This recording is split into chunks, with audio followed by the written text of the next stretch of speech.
Welcome to the From the 108 podcast, starring the drunk uncles of White Sox Twitter. He's a Twitter like whore, an Instagram thirst trap, and your grandma's guilty pleasure, BeefLoaf. A West Coast attitude in a decidedly Midwest body, MySoxSummer. And your host, he's sharing obscure music thoughts to give you time to hit the bathroom, Chorizy-E.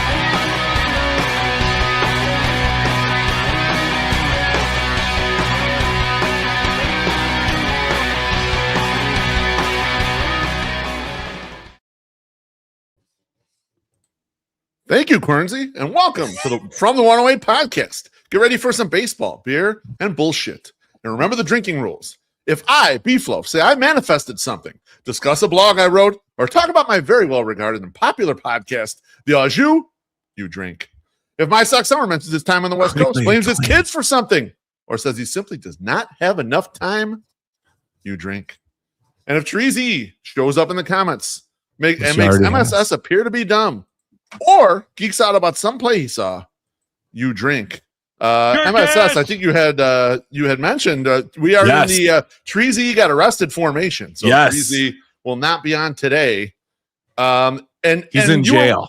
You were wondering if you could see the comments you put up on the YouTube. You absolutely can. So I was looking on YouTube. You can absolutely see them there. You can see him on the YouTube. Screen. Cool. Yeah, you can see him on the YouTube if that is your intention. Anyway. All of you can make us drink for a tip of $1.08 or more, preferably a lot fucking more. Let's get those tips rolling as soon as possible. $200 more. That's right. And you can drink because Chorizy. But most important, I have a question for you, MySoxSummer. I'm going old school. I would like to know, what are you drinking, my friend? What do you got on tap for tonight? So I knew it was just going to be the two of us. So I was like, I can't be pissing all night, right? So I need to go to the booze, because if I go, if I'm pissing constantly, then you're by yourself, and that don't work out good. So for Christmas, my aunt got me and my uncle got me this bottle of Copper and Cask. Ooh. And it's the private batch for liquor and wine, which I think is down in Bloomington. But it is they're from Indiana. Okay. It's a very sweet, it's eight years. It's a very sweet bourbon. And it is 122 proof. Oh, my God. One of those bangers. So I was like, well, I'm just going to have a few. So I'll just have this, because I don't want to, I don't want to leave you in the lurch and let you piss, be pissing all night on you. So, but yeah, that's where it is. That's what I'm doing. I appreciate you doing that, MSS, because I told Mrs. Beef the exact same thing. I said, just going to be MSS and I could drink beer, but if I drink beer, I'm going to have to pee. And it's going to set up a lot of awkward spots where I'm jumping out of here, you're trying to ask a question or whatever. And so I chose a different route as well. I actually chose vodka lemonade. So I have some lemonades left over from when I made Tom Collins's. Those are back in the day. Fancy lemonade. It's a canned lemonade. It's a canned lemonade. I got the Tito's lined up. I figured we'll sip a little bit of vodka lemonade, just an old school favorite. Now, I'm a little worried, though. You mentioned 122 proof. Yeah. That's hot, my brother. Are you going to be tore up in the back of the show? This could be a lot of fun, actually. It's a little warm. I don't think so. I'm going to try to be good. Now, this is the same liquor. This is the same. Herb Lawrence doesn't believe in you, by the way. This is the same stuff my dad was drinking on Christmas Eve or Christmas Day Eve. So he was drinking this, and he kept pouring in big ones. And I said, hey, that's 120 proof, right? And he goes, what are you fucking talking about? It was like fucking goddamn Harry Carey just showed up at our family fucking Christmas. So the whiskey got him. He told you about the whiskey getting you. The whiskey got him that time. God damn it. Listen, man, I love it. Chorizy, we have a lot to talk about tonight because we have some extra time. We're definitely talking about your behavior last Saturday at the Bums Party during the Bears game. Oh my God. It was off the chain, and I can't wait to get to it in the second half of this show. Let's get to that real quick before we hop into the banter. Just a heads up, no Jeff Passan tonight. So if the only reason you tuned in is for Jeff Passan, he's not going to be on tonight. He reached out during the afternoon. Yeah. He had some stuff come up, I'll say like that. If you're following Steve Cohen's Twitter, you might be able to put two and two together and figure out why Jeff can't make it tonight. The thought is that Jeff will be on next week. So that's currently the plan. He's going to come on next week. But he did reach out. He wasn't one of the people like for Festivus where we didn't hear. It wasn't Barstool Chief where we didn't fucking hear from him. He reached out. We can't talk about why he's not here. I don't think so. No, I mean there's a player that might get signed, right? Yeah, I give it to them. I was going to let them figure it out. MSS. And let the audience try to figure it out. Former Cub, fuck him. Fuck the Cubs.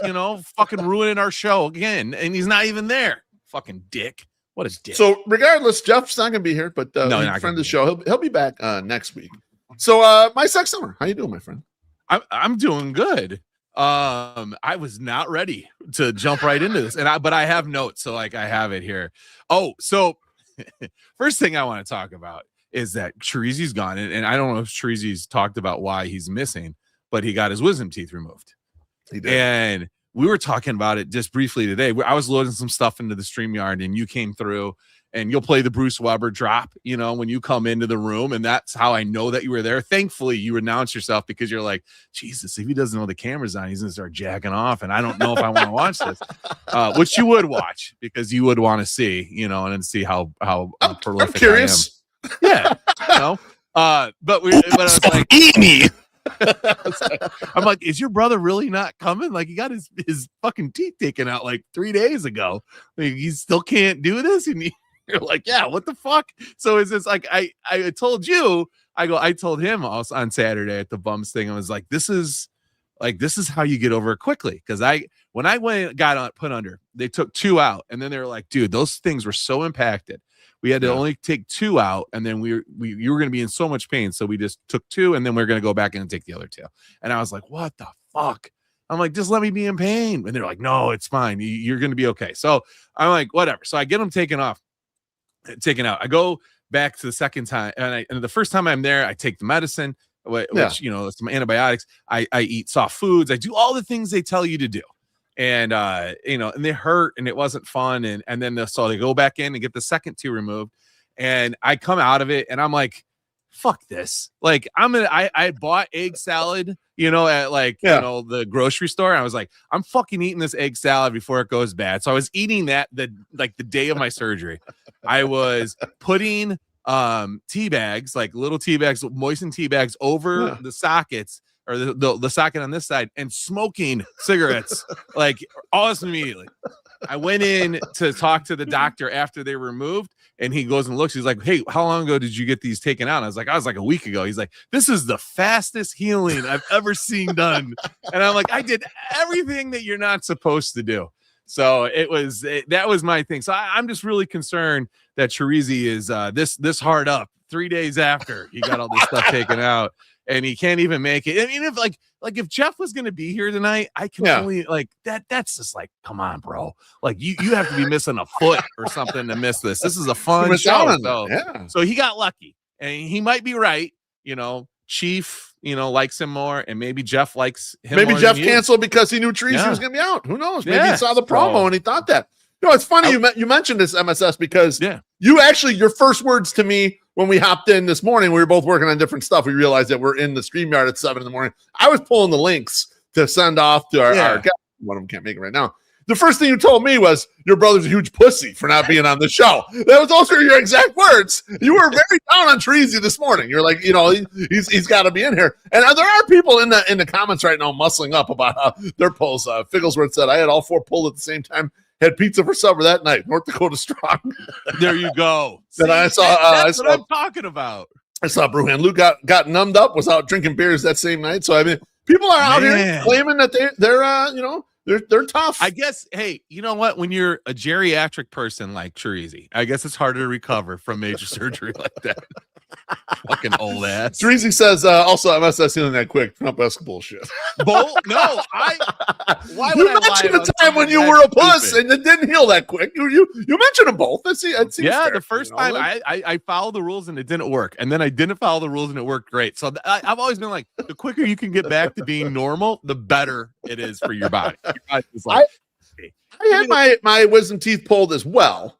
And I was an adult, so I was, whatever. I was talking to a guy at work. He's like, I had them pulled when I was like, 12 or whatever. I said, I was in my 30s, and I had them pulled. And I remember when you're coming.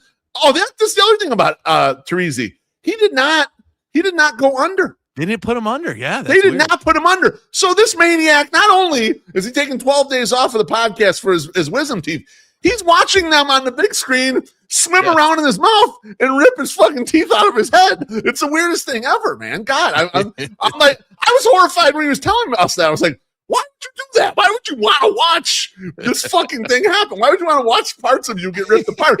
But he likes all that shit, man. He likes horror movies and Star Wars and all that crazy bullshit. So maybe that's right up his alley. I don't know. Aloha, Mr. Hand says, I had mine pulled, chugged Jack Daniels, and was good to go. He also walked uphill both ways to the dentist and then walked home after. You know, that's exactly that's he's that age. Mr. Hand is of that age. That's absolutely true. Yeah, I don't know. How are you doing tonight? Rumor has it too, MSS. Just you and I tomorrow for the fart walk. I don't think Chorizo going to be involved in that, brother. Either. If I have the farts that like I have right now, it's going to be a fun fart walk. Like I thought I had to poop, so I went and like tried to like get it all out before I came down to the show, and no, just I sat there brokenhearted, came to shit and only farted. So it was not a good time. That's too bad, man. Because I'll be honest,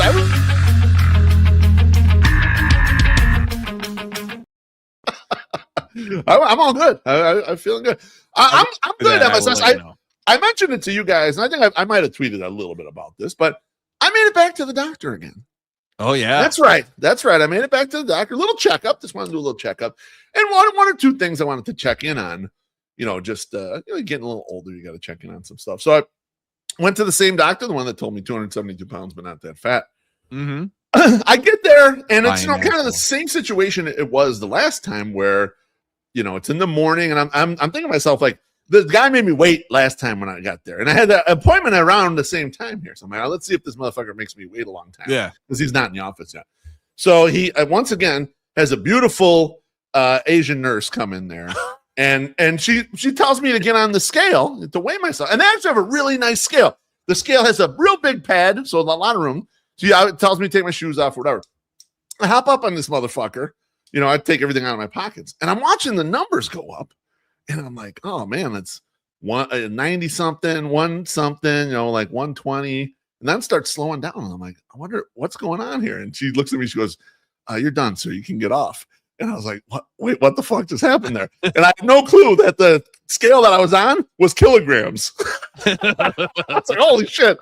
And she's like, sir, 273 pounds. So almost the same as last time you were here. Not bad. And then she goes to me, MSS, she goes, 6'3", correct, sir? And you know what? I said, yes, I agreed to be an extra inch of height. Yeah, absolutely. I realized that extra inch of height has reduced my level of obeseness. It's true. It's about 25 pounds. Yep. Yeah. Oh, that's So it's huge for me to be more than 1 inch, an inch taller. So I really, my main goal in going to the doctor, MSS, was to talk to him about maybe getting a sleep study. Yeah, because I got sleep apnea. Mrs. Beef's like, you get sleep apnea, you got to check that out. And when I was talking to him, he said, first off, the same thing you told me. Yeah, you are a resident doctor, as someone put in the comments. Well, I mean, you told me the at-home sleep study is a piece of shit. It's not worth doing. It's terrible, right? Not fun. So he tells me, don't do that. He's like, we're going to send you, he's like, here, I give you a referral to Illinois Masonic. You can go up there. You'll spend the night. I had no idea the sleep study involves spending the night to actually be there. Shoot this way. But what freaked me out, though, was when we were talking about it later.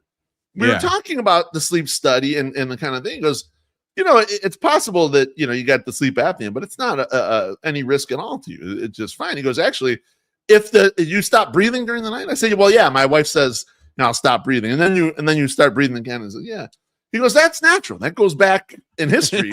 Sleep apnea has existed forever. He said, and if the sleep apnea is between 5 and 11 seconds, you won't even require any treatment whatsoever. No CPAP, no nothing. He doesn't have to do anything. I was thinking, you could be holding your fucking breath for 11 seconds 1,000 times during the night. No problems. No, you know what you're working on? You're working on how long you can stay underwater during your sleep. I was thinking to myself, this is fucking insane. Right?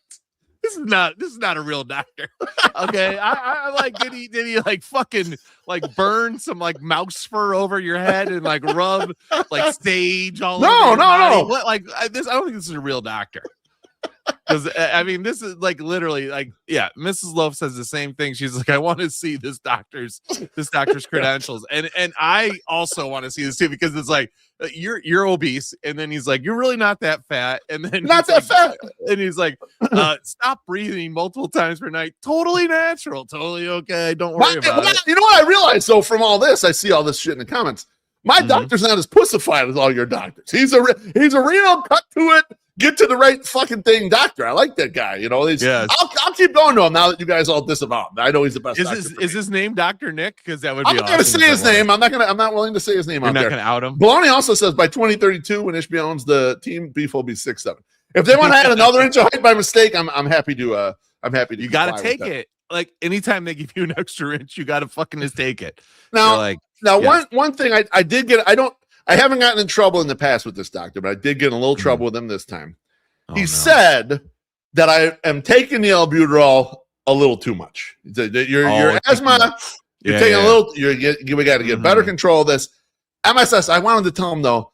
I know you're right about that, but it tastes so good after I've had like 12 beers and it gives me a real nice high. Like I want to tell, but I thought probably I would hold that information for myself. I keep that information back.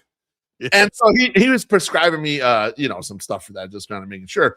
But the one thing that always is just like a BeefLoaf thing. It's just my health is generally good except for asthma, and then my cholesterol is high. So I'm gonna put my chart here, MSS. I'm gonna bring my chart up here for you to see my various cholesterol. So the regular cholesterol, I guess the desirable is under 200.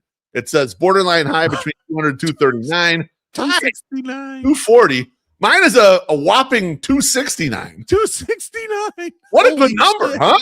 What a nice number. Oh my God. 69. Yeah. I wish it was 108. Well, one of the other numbers maybe could be. That's a little low for the cholesterol there. My triglycerides, whatever that is, high. Again, 199. Although on the chart there, it just says borderline. Triglycerides is sugar, right? I think so that doesn't seem that high. It says borderline high. Like I'm not even up to a regular high yet, so that seems fine to me. I'm not that worried about it. HDL, that's the good cholesterol, near optimal, bro. 55, right on point. LDL is the bad cholesterol, that is high, above 40. Okay, so the LDL is 176, so that's in the high range between 160 and 189. I wonder what mine are. I don't even know. You don't have yours, because I was going to ask for your advice to bring my cholesterol down. How could you're our fitness expert here on this show? How could the 108 loaf bring the goddamn cholesterol down for himself? What can I? I'll tell you one thing you should stop doing. And it's stop eating the things I didn't even know existed until you started ordering them, and it's triple cheeseburgers from McDonald's. Like I had no idea that even happened. The cholesterol, like that's probably would help. And then like you eat a lot of pasta too. You're a big pasta guy. Yeah. How many like your vegetable intake? Well, how much vegetables do you eat?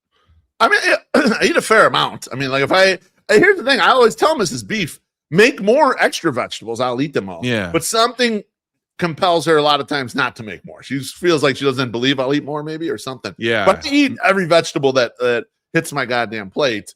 Have you ever? I eat salads at work all the time. I mean, like it's not like I'm eating vegetables. I mean, I eat tons of vegetables. Yeah, like so on that salad, is there like a ton of meat on that salad? No. Okay, so all right, well, because you and oftentimes I'll order a salad with no meat whatsoever. I'm gonna have some avocado or something on there, but you don't eat a lot of eggs, right? Are you a big egg guy? You're not a big egg guy. No, I like eggs, but I don't eat a lot. Yeah, I like eggs. Your brother doesn't. That's why he's scared weird. Yeah, and when he's scared of eggs and scared of being on a podcast 60 hours says after. If this doctor isn't worried about your lack of breathing while sleeping, cholesterol don't fucking matter either. No, he wanted me to get that cholesterol down. You know. I think K-Dog says R.I.P. McRib. No, McRib is staying in. I don't care what you eat a lot of chips. We'll risk it. You eat a lot of chips? Not really. No, I might get a bag of chips with a sandwich. Like I had Jersey Mike's today.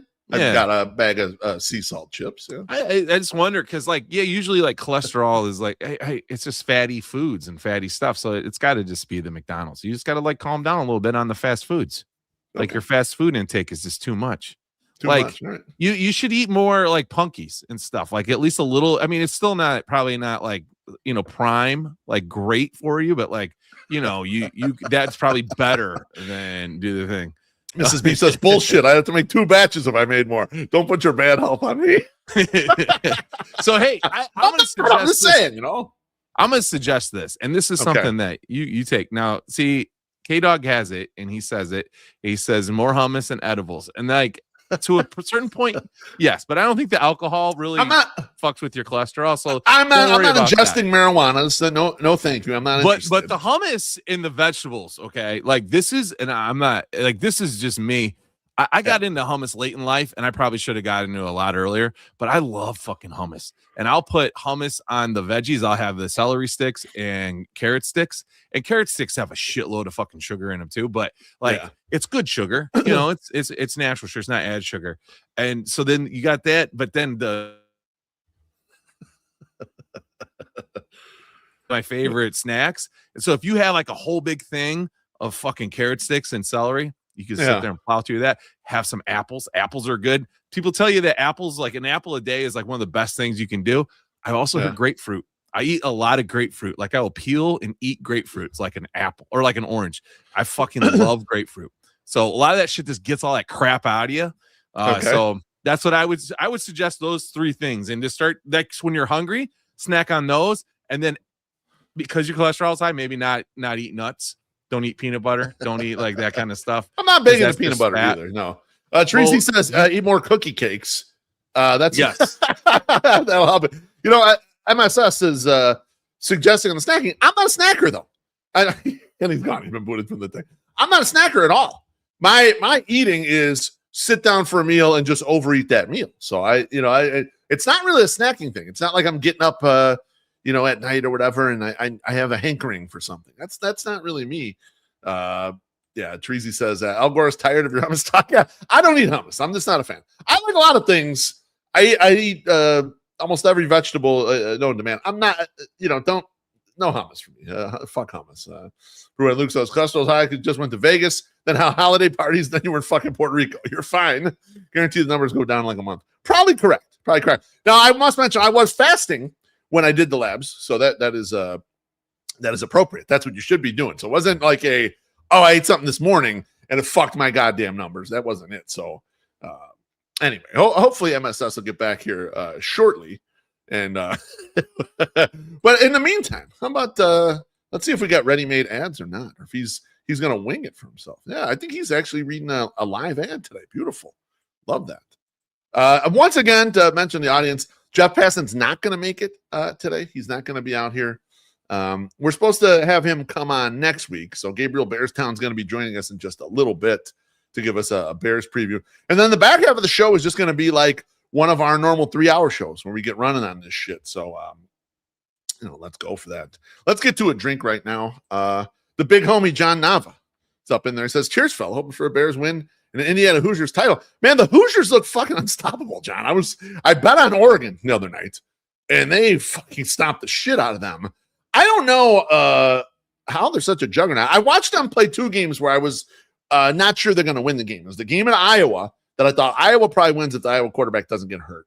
And then the game at Penn State with the spectacular catch in the back of the end zone. Those are the 2 games where Indiana was close to losing. But I don't know. I just don't see it. Miami's defense is real good, but I'd be surprised if they were to pull off. So cheers, John. Thanks for the drink. I appreciate you, my friend. Dude, my internet just like totally fucking went out. And I was That's okay. Have a drink on John now. Holy shit. I ran upstairs and like everything's fine upstairs. I come down here. It's back up. I'm like, holy shit. MSS, would you like to go ahead and sell me some shrimp? Yeah. Which is really good for your cholesterol, probably too. Love it. Here's the ad. Yep, got that up. Here we go. Let's start the new year right at Lawrence's Fish and Shrimp. Every Thursday in January, buy 1 pound of original large shrimp, get a half pound free. That's right. Buy what you are going to buy anyway and get more for absolutely nothing. No coupon or code required. Deal is good at all of our locations. 10 a.m. to 10 p.m. at Canal, and open to close everywhere else. Lawrence's has 4 convenient locations for all of your feasting needs. 2120 South Canal Street, 3242 West 87th Street in Evergreen Park, 50 South Manheim Road in Hillside, 3248 Vollmer Road in Olympia Fields. Order ahead to avoid the wait at chicagoshrimp.com. Lawrence's Fish and Shrimp, always fresh, always fantastic, always delicious. Well, see, I'm running. I get a little confused. Here we go. Here we go. This next segment is rated R for ranting. Viewer discretion is advised.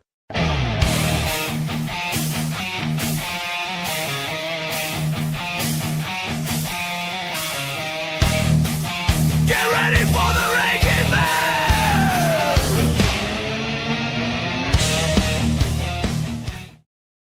Ladies and gentlemen, we welcome our good luck charm, the number one Bears fan, the number one Chicago White Sox fan, the number one person on YouTube. Bearstown, Gabriel, former beer money champion. How you doing? How you feeling? Are you ready for this? You ready for the Rams? I'm ready. MySoxSummer. Thank you. We love MySoxSummer. Thank you for having me in. Woo! You're welcome. Thank you. Chat time. Woo! MySoxSummer. We love. Woo! We're going to take it somewhere. You know what? We'll keep LA? Caleb Woods. Woo! He went to USC.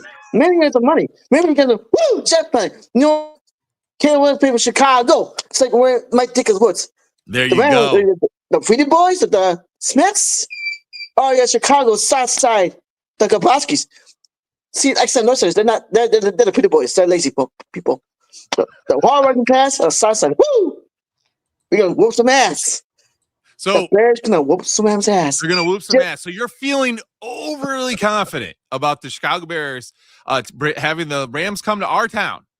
Mm-hmm. It's going to be cold. It's going to be windy. It's going to be freezing. Where you're like, these guys that, you know, struggled a little bit against the Packers are going to come out and just destroy these Rams. That's what's going to happen. It's cold weather. It's cold weather. That's all that matters. Yeah. It's cold weather. The Bears are going to do when they did to Oregon Ducks. As Good sir, Luke. Say sorry to Luke there. Raging Bear, let's go back to that Bears-Packers game just for a bit. After the first half, how are you feeling? Bears down 21-3. Where were you at emotionally with that game at that point, my friend? I was angry and pissed off. Pitching a punch in the garage wall, punch in the garage door, live stream. Oh my goodness! And I was just, here we go again. Deja vu. And then second quarter, so you start down like, okay, my Gramps, here you go. And today, the second half came in. I play live, so oh my God, punching the nuts. I punched myself in the nuts. I gave myself nut shots, and then I picked the pitch up. What the hell? Woke them up. You getting punched in the nuts woke the Bears up. And punching the garage. And punching your garage, right? And what did your dad say about punching the garage? Was he okay with that or what? Did he take it out of your pay? Did he take it out of this week's pay and say you got to repair the garage or what? No, I checked it. No dents. No dents. No damage. He says no damage. Now, Bearstown, you were at halftime. I saw some of your tweets. You were ready to fire Dennis Allen. You've been a Dennis Allen critic the entire year. But you got to admit, in the second half, Dennis Allen got his shit together, and that defense played pretty good, right? Yes. You know why? Because he didn't want to do a raging Bears rage in the second half. Because I want not shut down there, huh? Yeah, that's right. Anyway, I have to do what Brett. And you know what I mean? I don't want to do what Brett Huffley. No, you kidding me? Yeah. Oh, the Penis King? Man, Gabriel, I'll say this. I was at the Ramova. I was with Chorizy-E and Chorizy-E, and then at the Bums thing, and I was sitting there going, I like the opening drive. They went down and they didn't score a touchdown, but they kicked a field goal, and I was like, this is what I want. I wanted them to start strong. I wanted the Bears to come out and just get down there and score, and they did. And then they didn't do shit until the fourth quarter. So, do you think that this team needs to be down and just down bad to like get motivated enough to like go out there? Or do you think that they could capture some of what they had in the fourth quarter and just like start the game like that against the Rams? There's like it's in the fourth quarter, man. You can't get behind. The Rams are a good team. Hell of a football team. You got to play a cold weather, run the ball, pound the rock, smash mom to go to you gotta go line. You gotta be a physical teammate. Because it's cold weather. I dream of cold weather all the time when I was a little boy. Yeah. Yeah. Oh, yeah, I saw you the other day. You said you love shoveling snow. You like being out in the snow, so you're built for this. If they had to throw you in the game, Gabriel, they're down a couple guys. I know TJ Edwards got hurt. No. I know Ozzie Trapillo's hurt. If we got to throw you on the offensive line, are you ready? Are you ready to be out there in the cold? Some shit though. I'm a sunsetter Shovel boy. some ram shit. I'm a fight. I'm a sunsetter. That's Hell right. yeah, Yeah, you're are. tough. Now, Gabriel, last week you predicted 5 touchdowns for Caleb Williams. He had a great game, but he only got 2. Those other 3, are they saved for this week? Is he going to add them on to this week's total? Right. Is it going to be a big game for Caleb? It's going to be a balance attack because Caleb wants to have a good game. Okay. But I'm going to predict a big game for DeAndre Swift. Okay. Yep. It's cold weather, snow, pound the ball, one inside. It's freezing. It's cold. And the Bears defense will play a lot better. Yeah. Because it's cold weather. Matthew Stafford's not good at cold weather. Here's a flashback for you. Right. I know it's a long time ago, 2011. Remember one time Matthew Stafford done something to teach him more? Yeah. He grabbed the team on the basement and started fights between the Bears and Lions. Yeah. Remember that? That's what you want. That's what you want this game to be? Break out and fight. Right away. So that's what I was going to ask you, though, Gabriel. Is that your key? Is that the Bears got to run the ball? They got to focus on the run. They didn't focus so much on it against Green Bay. Now Green Bay's a little tougher at stopping the run. Do you think it's you mentioned DeAndre Swift? Do you think it's got to be DeAndre and Kyle Monangai, or is it more Swift because he can use his speed? It's gonna be both. Balance attack. Kyle Monangai and also the offense too. Yep. It's gonna be the go offense. You know what I mean? You gotta be a balance attack. Caleb wants to do his thing too. Yeah. John Elway looks pass, boom. Pass the ball, bam. I want Caleb Williams to be like John Elway type. Okay, yeah. If it's a full quarter, it's Caleb's time. Nice. It's Caleb Williams' time. So I mean, it's a little bit like that. He's not built as Elway had a bigger, thicker trunk. Caleb's sleeker, but they both run well and they both got cannons for absolute arms. I mean, it's crazy shit. Now you mentioned up front about the weather, Gabriel. This week's gonna be a real cold game, as you said. You think that will make Matt Stafford play like a frigid little bitch? He's frigid like a bitch. He's playing the dome. He's with Detroit. Yep. He sucks on domes inside outdoors. Yeah. He's has a tough record outdoors. That's absolutely correct. They're used to playing inside in Detroit. Used to playing inside in LA. LA's stadium's a dome. Fancy boy. Yeah, he's a fancy boy. He's a fancy boy. Yeah, exactly. Gabriel, let's give us a prediction on the score. Bears by how many? Like Bears. six dickas or what? Stop, Bears. All right. I'm going to give this prediction like 4 years ago. Bears 24. Rams 0. Wow. Yes. It's like 85, baby. Just like 85. Who's returning the fumble in the snow? Gabriel, what defensive player is returning that fumble in the snow? Who's got it? No one's returning the fumble in the snow. It's Caleb Williams scoring a touchdown, sliding. So it's going to be different. It's going to be Caleb Williams sliding into the end zone. I like this a lot. I like this a lot. 85 Bears defense is dead. So nobody cares about 85 anymore. That's mature. You're very anti-85. I was 7 years old in 85. I remember that entire season. Yeah, but I'm okay with it, Gabriel. If we got a team to replace that team, that's fine with me, man. Let's do it. I'm telling you, 05 is dead, okay? 05 is dead. No, that team is even Urlacher is your favorite player, you said. And now he's out too? No, Urlacher is a legend. Yeah. You can appreciate him doing your trouble. You can appreciate 85 Bears. Okay. You can cherish them. Everybody can cherish Dick up. Yeah, that's true. That's true. Okay, good. When that 05 team, let it go. Now, Gabriel, you mentioned it on Twitter the other day about the smoke alarm going off in your house. Take us to the smoke alarm. Let's go. Let's go to the smoke alarm. Is it around anywhere we can see it or what? Smoke alarm since my right here. F-bombs here. Yeah, show it on the camera. Show the smoke alarm on the camera. Is that right there? There it is. Yes. Dude, is that it? If I come on and that bomb, watch the TV, I'll watch a Sox game, a Bears game. Yeah. Jump on a fucking bleep. Dude, you need me? You want me to buy you a 9-volt battery or something, or what? Like, you No way! No way! If the Bears get down at halftime, I want you to take that thing off the wall and smash it out in the middle of the street. All right, we'll buy you a new one. That's it. We'll buy you a new one. 108ers will buy you a new one. Let's go. Ones that are like carbon monoxide and smoke. So that's those right. Are good. And extra batteries. MSS sells batteries on eBay. I do sell batteries on eBay. I'm interested in a funny story. Okay. Yeah, go for it. Yeah. Hit it. Back when I was 13 years old, I was so pissed that Sox were losing, the Bears losing. You motherfuckers! My parents are out of the house. I jumped in and punched a glass window right here. No. Oh no! Don't do that. Yes.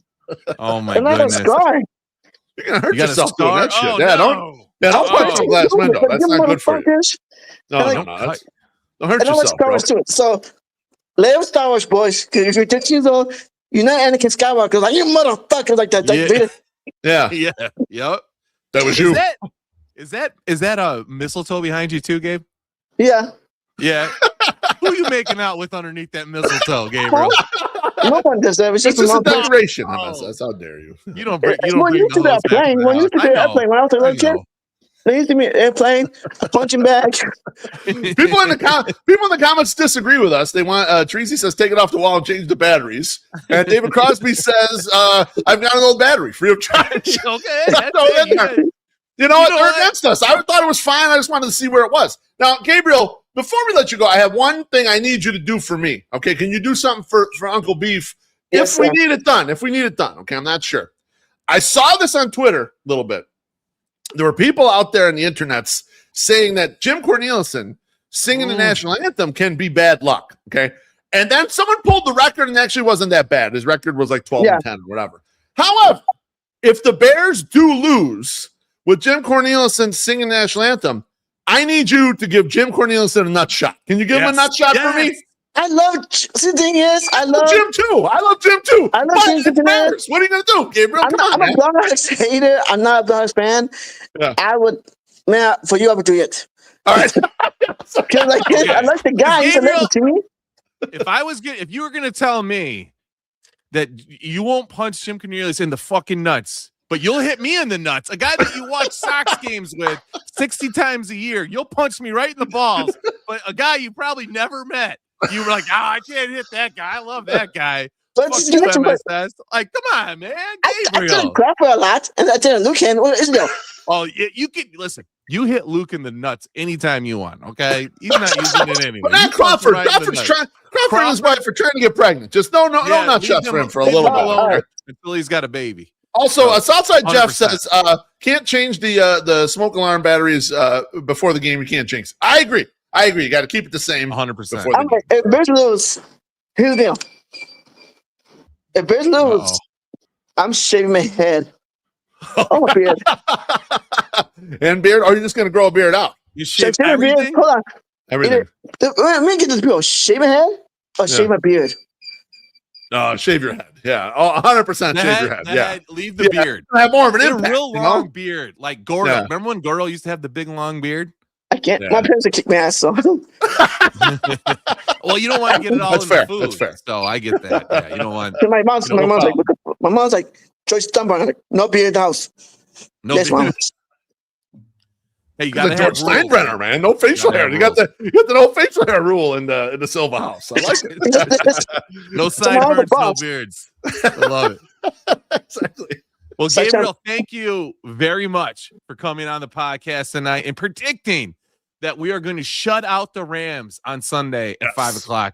Please be nice to your garage, just in case they give up a touchdown. Don't hurt yourself. And we look forward to seeing you next week. That's right. After this victory, we'll do it again. Okay. All right.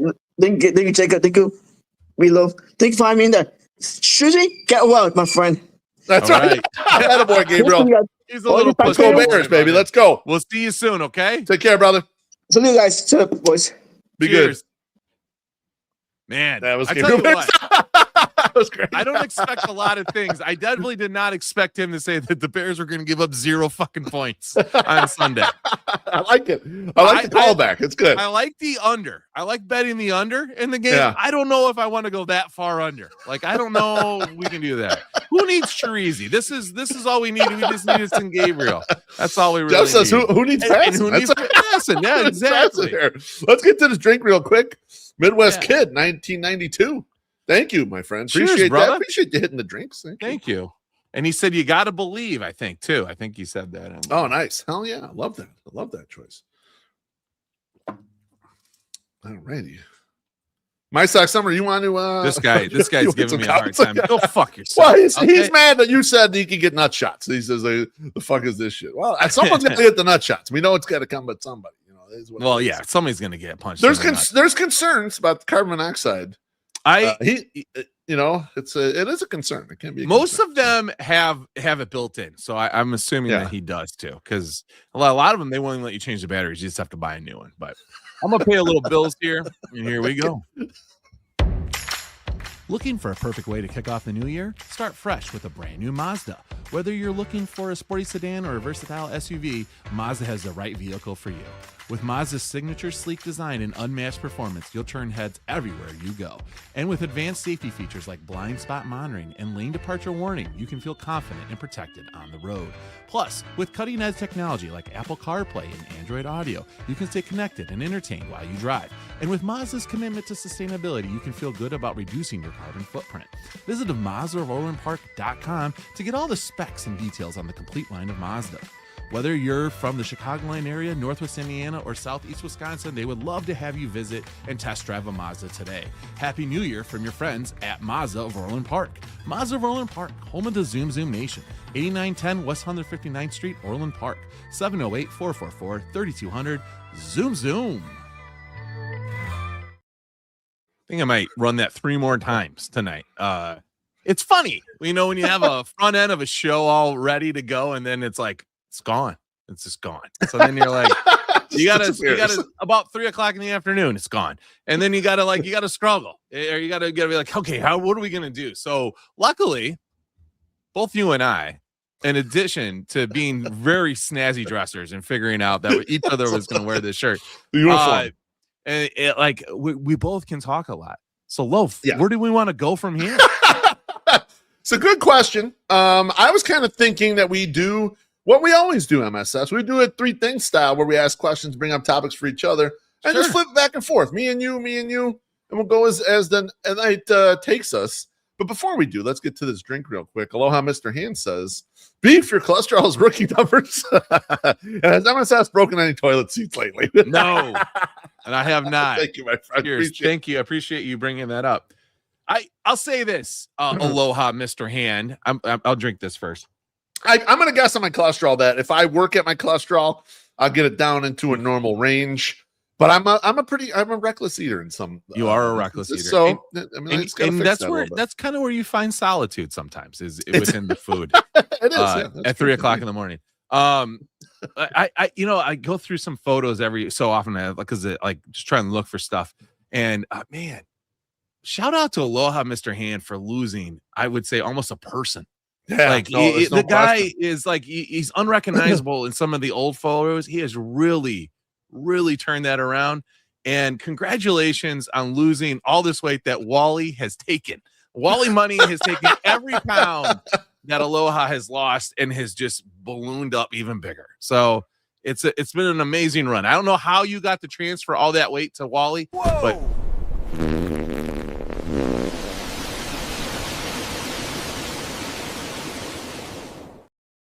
that's a beautiful one. That's so beautiful. He's got a lot of jiggle into his move there. He does.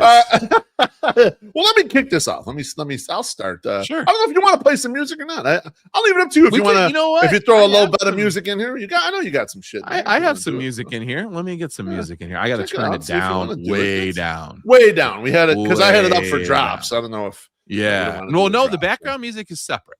So there is. I know, but I had turned that one up too because I was going to use it as. There is one in there that I was going to use as a drop. This one? You're going to have to loop these. All right, here we go. It's not that one, but I love this one. Yeah, you turn that a little lower. Okay. All right, here we go. Question for you, MySoxSummer. I saw this tweet the other day, and it's from Fear, and he says, Havoc Freel Stacks. He's, I can't watch no porn knowing that the porn star done passed away. Now, I know you, MySoxSummer, have emotional connections to some of the adult film stars that you watch. You've been to some of the festivals, you meet them, you've met, engaged with some of the personalities or whatever. Are you sentimental enough where you don't yank it anymore to a porn star that's gone, say in August Ames or something like that? Or let's put it in two perspectives. The more modern porn stars that have passed away, or obviously there is vintage pornography where a lot of the stars are no longer with us just because age or whatever other things. But regardless, where are you at with that concept?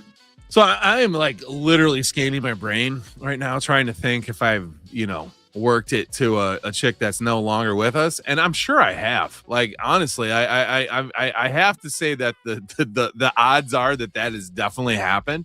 Yeah. I don't think that it would bother me, honestly. Like, okay, I'll say what like a concern for you. The death is not a concern because I mean, even if it's like, I think they would want you as an artiste to enjoy their work that they put out there. I would think so too. Yeah. That they doesn't really like, oh, don't jerk off to me now that I'm dead. Like I definitely don't want that. I will say what has stopped me from some things. I famously told this story several times. I was a big, huge Whitney Stevens fan. I loved Whitney Stevens. Okay. And I met her and she was straight trash and she was not nice to me. And it totally turned me off. And Whitney Stevens went by the wayside because I'm like, I can't even fantasize about this girl anymore because she's a piece of shit. Like she just was not what I wanted to meet.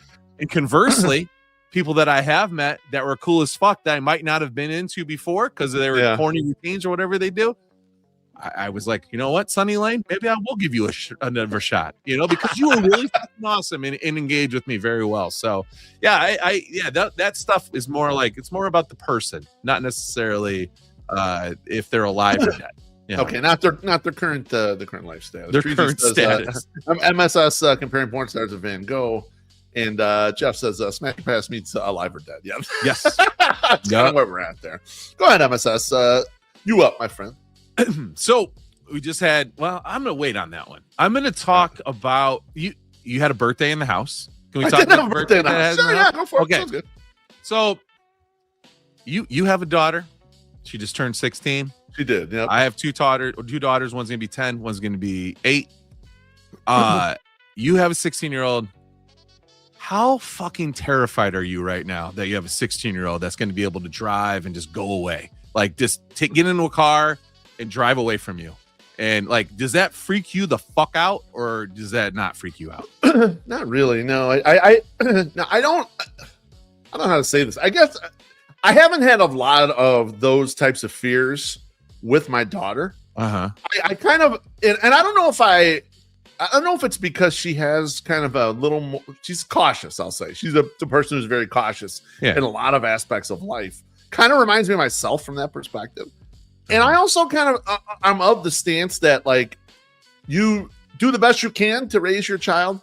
Mm-hmm. And then after that, you have to let the chips fall where they may. And kind of like, I don't know if that's the gambler in me, is just kind of like, well, you got in with the best hand. Now let's just see what happens, kind of. But no, I don't have a lot of those concerns about any of that. In fact, I mean, I'm in a way, I was like reflecting back at my daughter turning 16 and realizing, wow, all those years are past already. Like, I can't believe she's already 16. I can't believe that, a couple of years I'll be sending her off to college somewhere. You know, and it's just like it's. They tell you. I remember my boss telling me, it goes quick. I started working at the company that I'm at. Bonita was less than a year old, and my boss, he had young kids too, and like his son came in the office the other day. His son's like a senior in college.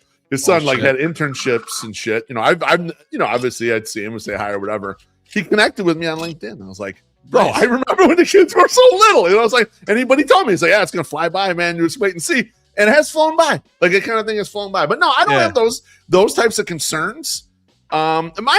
I don't know. I feel like I don't have a lot of concerns like that in general. It's just not the way I'm wired. It's just sort of like, all right, well, whatever happens, we'll deal with it when it gets here. We'll try to make it work. So Yeah, that's the way I feel about the thing. I was just wondering, I'm we're starting to give the girls like more independence, obviously, as they get older, and you can, hey, sure, you can go ride your bike up and down the street, ride your scooter, do this, go that, do that, kind of thing, and like even thinking about like, oh, let's say we get a dog, and it's like, let you walk the dog.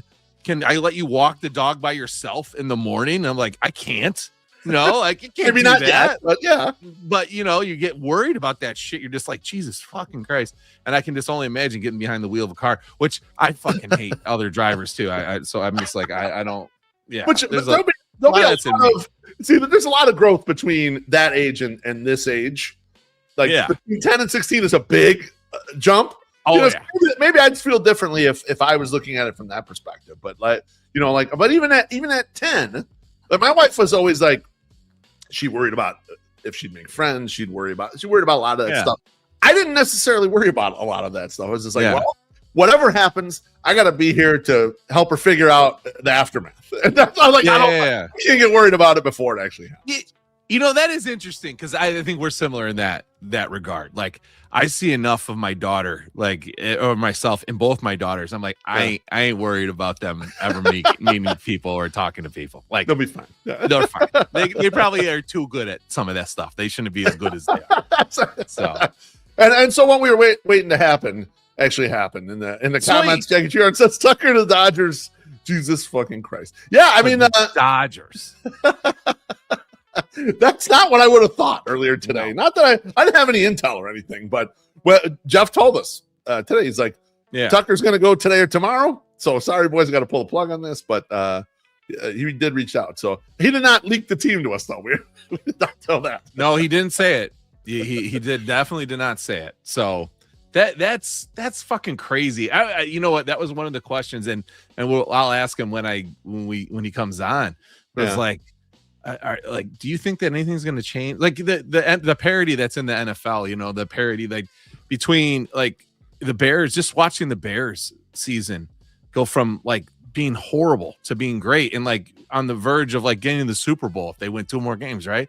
And you're like how that happens so quickly and so effortlessly in a league that has a salary cap. Like, Can we expect that if could the MLB become that if they get a salary cap, or do we have to wait for the Dodgers 8-peat? And they're going for the 8-peat right now. I mean, my God. No, I don't think it's that. I think it's in NFL. It's the nature of the short season, and then the huge volatility that comes with regards to injuries and turnovers. True. That can really like shift like records. Just look at the NBA. The NBA doesn't have that shit. Like, things stay terrible for a long time. They got a fucking salary cap. Like, so I think it's the nature of the games. And in baseball, it's harder because seasons are very long, so it weeds out a lot of the holy shit. It weeds out a lot of the volatility with getting to the playoffs, or at least for being a top team. Then in the playoffs, any shit can happen, which is why I'm surprised the Dodgers have won 2 in a row.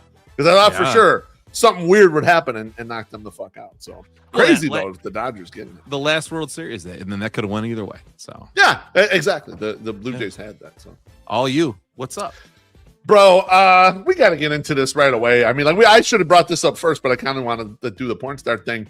We had Mark Silverman going absolutely in on Chuck Swirsky this week. I'm not going to play the audio. I did not upload the audio. I will play it, but it was he went in on him initially about his comments that Ben Johnson shouldn't have been using profanities, talking about the Packers, et cetera.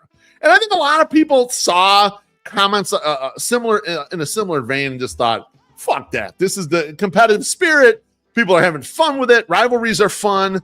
The fact that the Packers and Bears really kind of hate each other again is a great thing. The fact that it's a little more even again, the Bears have won 3 of the last 4 against the Packers, makes the rivalry something. The Packers have been dogging the shit out of the Bears for 20 years-ish in this rivalry. But Sylvie went further than that. He went in on Swirsky as a guy and just said how, he just doesn't care for the guy and he's a backstabber and, all this stuff. And so MySoxSummer, I was going to ask you, like, Do you wish more beefs like this would surface? And what did you think about their particular beef on the face of it? So we are content people, right? And like, and when you are making content and it's something that's real and something that real and raw comes across, like, I don't shoot a load in my pants, but I'm close because I'm like, this is an actual fucking emotion. This is not something that he planned. This is not something that he was doing, but it's how he feels. So it came out correct and it said it right. He said it right and he went through with it. And I was like, and you saw it. Like, you saw like Waddle was just kind of like that. Okay. I was hoping you were going to bring that up. That's where you can see it, because when the partner does not look shocked by what's being said at all, just sort of looks like, he's going. He's finally going for this. Like, he's heard it before. I've heard this 100 times. He's heard that before for drinks or whatever the fuck. When they were out together, he's heard that shit. And he was like, he's going to go for it. I'm just going to let him go. And Sylvie was like, my wife said not to bring it up. Don't talk about it. Blah, blah, blah. And so, we've had conversations and chats and we talked about this. But it's like, man, I love seeing it. I thought it was an electric moment. I thought it was great to see on a live show.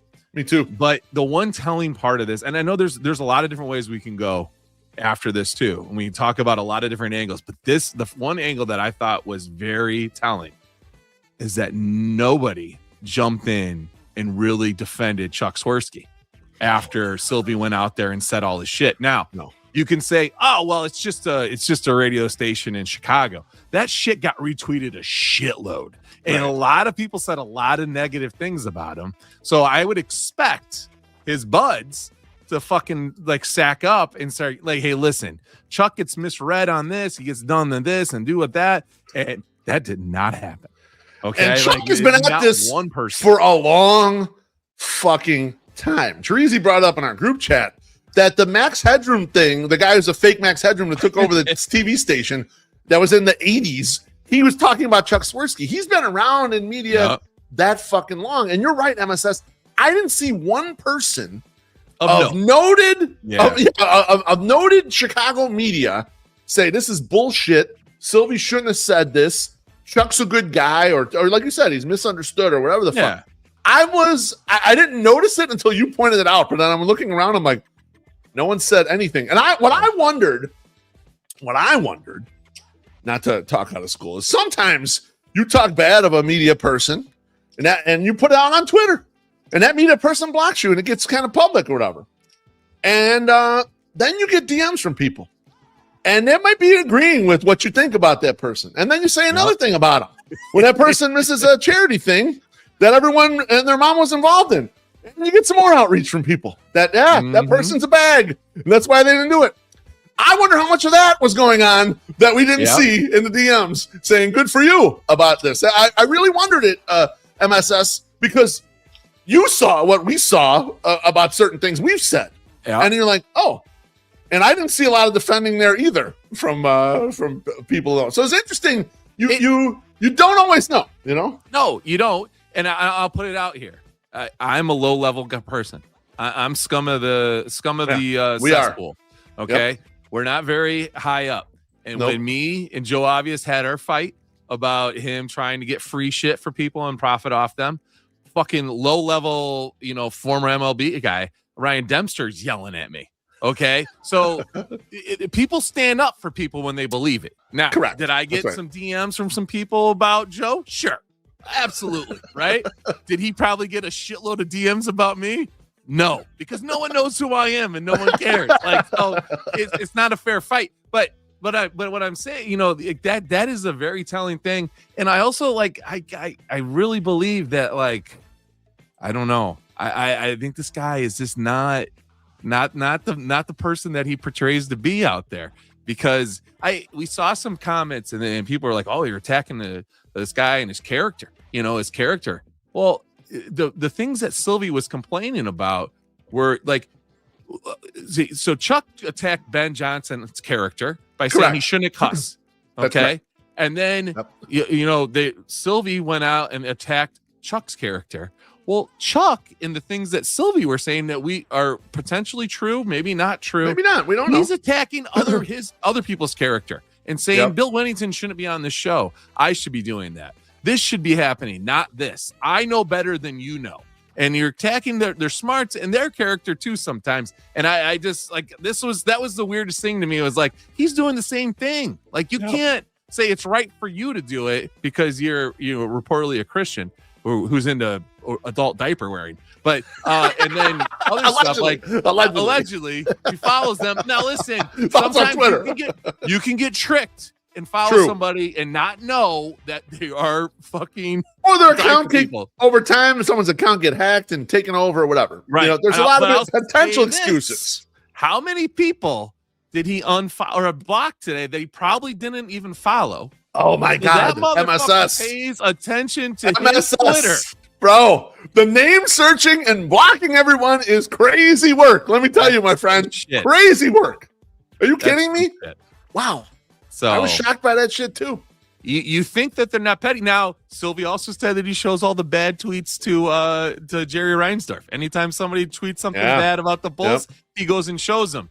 I saw a popular Bulls tweeter, Ramina, say, maybe that's not a bad thing. Maybe he should be showing Jerry that shit. Like I thought that was really funny. It's like, hey, the snitch tag is okay in this case. Like you can do that.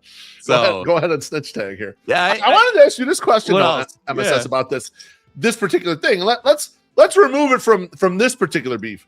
Mm-hmm. But if you see a beef online of this nature, where the person actually calls the other person out for some shit they're doing like that, and I had this happen to me. Two guys that I was fans of fucking went at each other. If two people that you're fans of go at each other and one of them brings the other guy out as a bad guy, does it affect you personally? It's like how much you ingest of their content. Do you start looking at them differently? Like, because I was thinking about this from the perspective of if there are Swirsky fans out there, we didn't see a lot of them tweet, and you said no one to mention, which was correct. But I didn't even see a lot of just like random people jumping up to defend Chuck. I saw a couple, but there wasn't that many. I wonder if it changes any of their opinions. Does it change your opinion on something? You know what? Kind of, but then not, because I would say the closest few that we've been involved in, we had a grandstand view, but we didn't know all the facts, was the Barstool Carl stuff, right? Like we didn't really know. We knew that they did not like each other. Like everyone didn't like each other, but we didn't know to the depths of what it was going on, and we weren't in the room for any of this stuff. Correct. So that was the weird parents. When we were there, they acted like a happy family, and they all have always treated us well. Yeah. Yeah. So like you're kind of like, I don't know, like, but I'll say this: I enjoyed Carl's content after. I enjoyed the Barstool guys, or the Chicago guys' content after. Obviously, still friends with the Chicago guys, and have been on their show since then. Yeah. And Carl's been on our show. Carl's been on our show. I would go on Carl's show if he ever invited us on. But it's just like, so no, I guess it doesn't really, it didn't change me there. I don't know, like if it was more friends, like if you and your brother started beefing, and then like I don't know what I would do. I don't know who I would follow the next one. Whose side I would go on. I don't know. That's funny because I'm a big Nassim Taleb fan. I've always have been. I like his books or whatever, and his talks and all this shit. And then also one of my favorite podcasts was Econ Talk, and that's Russ Roberts. He's the Econ Talk guy, and they went at each other on Twitter not that long ago, a couple months ago, and it's really over the war, the Israel Palestine war. Yeah, whatever. Oh God. And Taleb called out Russ Roberts as being kind of a phony and all this shit, and I didn't take a side. I just observed it, but I realized psychologically it affected me because I haven't been listening regularly to the Econ Talk podcast. I realized it the other day. I was like, "Fuck, I haven't listened to an episode of this in months. What is going on here? Why am I not listening to it?" And I was like, psychologically, that had a fucking impact on me. That thing being said out there pushed me away from this, even though I didn't have any ill feelings towards the guy necessarily. I didn't take a side, but it shoved me off it. And I kind of wonder about stuff like this. Like, how much do beefs like this actually affect people? Maybe I'm one of the few that's psychologically affected by said thing. I don't know. You know what? I'm trying to think if it's been anything. Like I know once guys leave the Stern show, I usually don't listen to their content, Okay. right? There you go, yeah. I just don't. I don't, because I don't think they're that funny, and it's not the reason I ever listened. And I'm like, you're not hot shit. Like the other guy's the hot shit. You were part of this. You're but the not part of this anymore. I don't care. You're the part. That's you're different, I like you with the group, but I don't like you outside of the group. You're not that cool. I like that. Yeah, very much don't listen to that shit. So Yumper in the comments says he didn't do his dance after last night's win. And buys us a drink. Thank you, Yump. Appreciate you. That is something. That's, or at least it wasn't filmed. Maybe he didn't. Thank you, Yump. Appreciate that. Yeah, thanks, Yump. You're up, MSS. Go ahead. So last night, well, actually, let's go to the beginning. A while ago, there was an article that came out in The Athletic, and they were talking about the MLB Fan Council. And I know that people were wondering who were the representatives for the White Sox on the MLB Fan Council. And I wasn't sure how I wanted to come out and say this, but we are the members of the MLB Fan Council for the White Sox. Now, because we can tell people. And course, last night they had a meeting. The reason that it came out was that they had a talk about the labor dispute and what they were going to do and how they were going to approach it. And they were trying to kind of the Athletic made it sound like they were baiting the waters, to this is what we're going to do to see how it works, right? And basically the MLB Fan Council, I think, if I got it enough right, that it's kind of like a focus group, kind of. Okay. But they also just put on talks and stuff. The first one I did talk about on here, but no one listens to our podcast. And so I was like, they talked about torpedo bats, and I got to hear about the science behind torpedo bats and why they're legal, and they had them, and they've been using them for years, and all this stuff. So that was the first thing. Well, last night, we had the meeting, first one of 2026, and they wanted to know what we wanted to talk about. So while I'm in this room, this huge Zoom chat, there is 60 people, in there. I'm looking at all the people that have their handles in there. Yeah. And I'm looking up everyone that's in the room, and I'm adding people that are on Twitter. Yeah. How many people do you think had over 1,000 followers that were in this room? I'll say a dozen. Not many. Really? One other guy. I felt like a huge. Now I'll say this: they might have huge followings on Instagram. They might have huge followings somewhere else. Okay. Right. But their Twitters were sorely underperformed. They didn't have many followers on Twitter. So there's one guy that was from Detroit. They must be having their fan fest right now, or a season ticket holder event or something, because he was at one of those. He was running around with his phone. Which was funny, and he put me in a group chat. But so I'm looking at all these guys, and I'm just like, wow, this is interesting. And then they start putting up their suggestions of what they want to do this year. And one of them was like, hey, can you guys, do the MLB teams that we are actually representing on the council, do they know who we are? Do they know that we exist? In my eyes, I'm just kind of sitting there going, I don't know, how does it feel to be a fucking peasant and not have your own bobblehead from the team? I don't know how this goes. And so I started thinking about a lot of this stuff. I'm like, do these people not have relationships at all with the front office of the people that they're fanning? And the answer is no, they don't. So, and I was like, we're in such a really great situation, and I know the Sox needed some good publicity. We brought that. We're a happy story. 3 fat guys that sit behind a foul pole, drink a lot of beer. We're fun.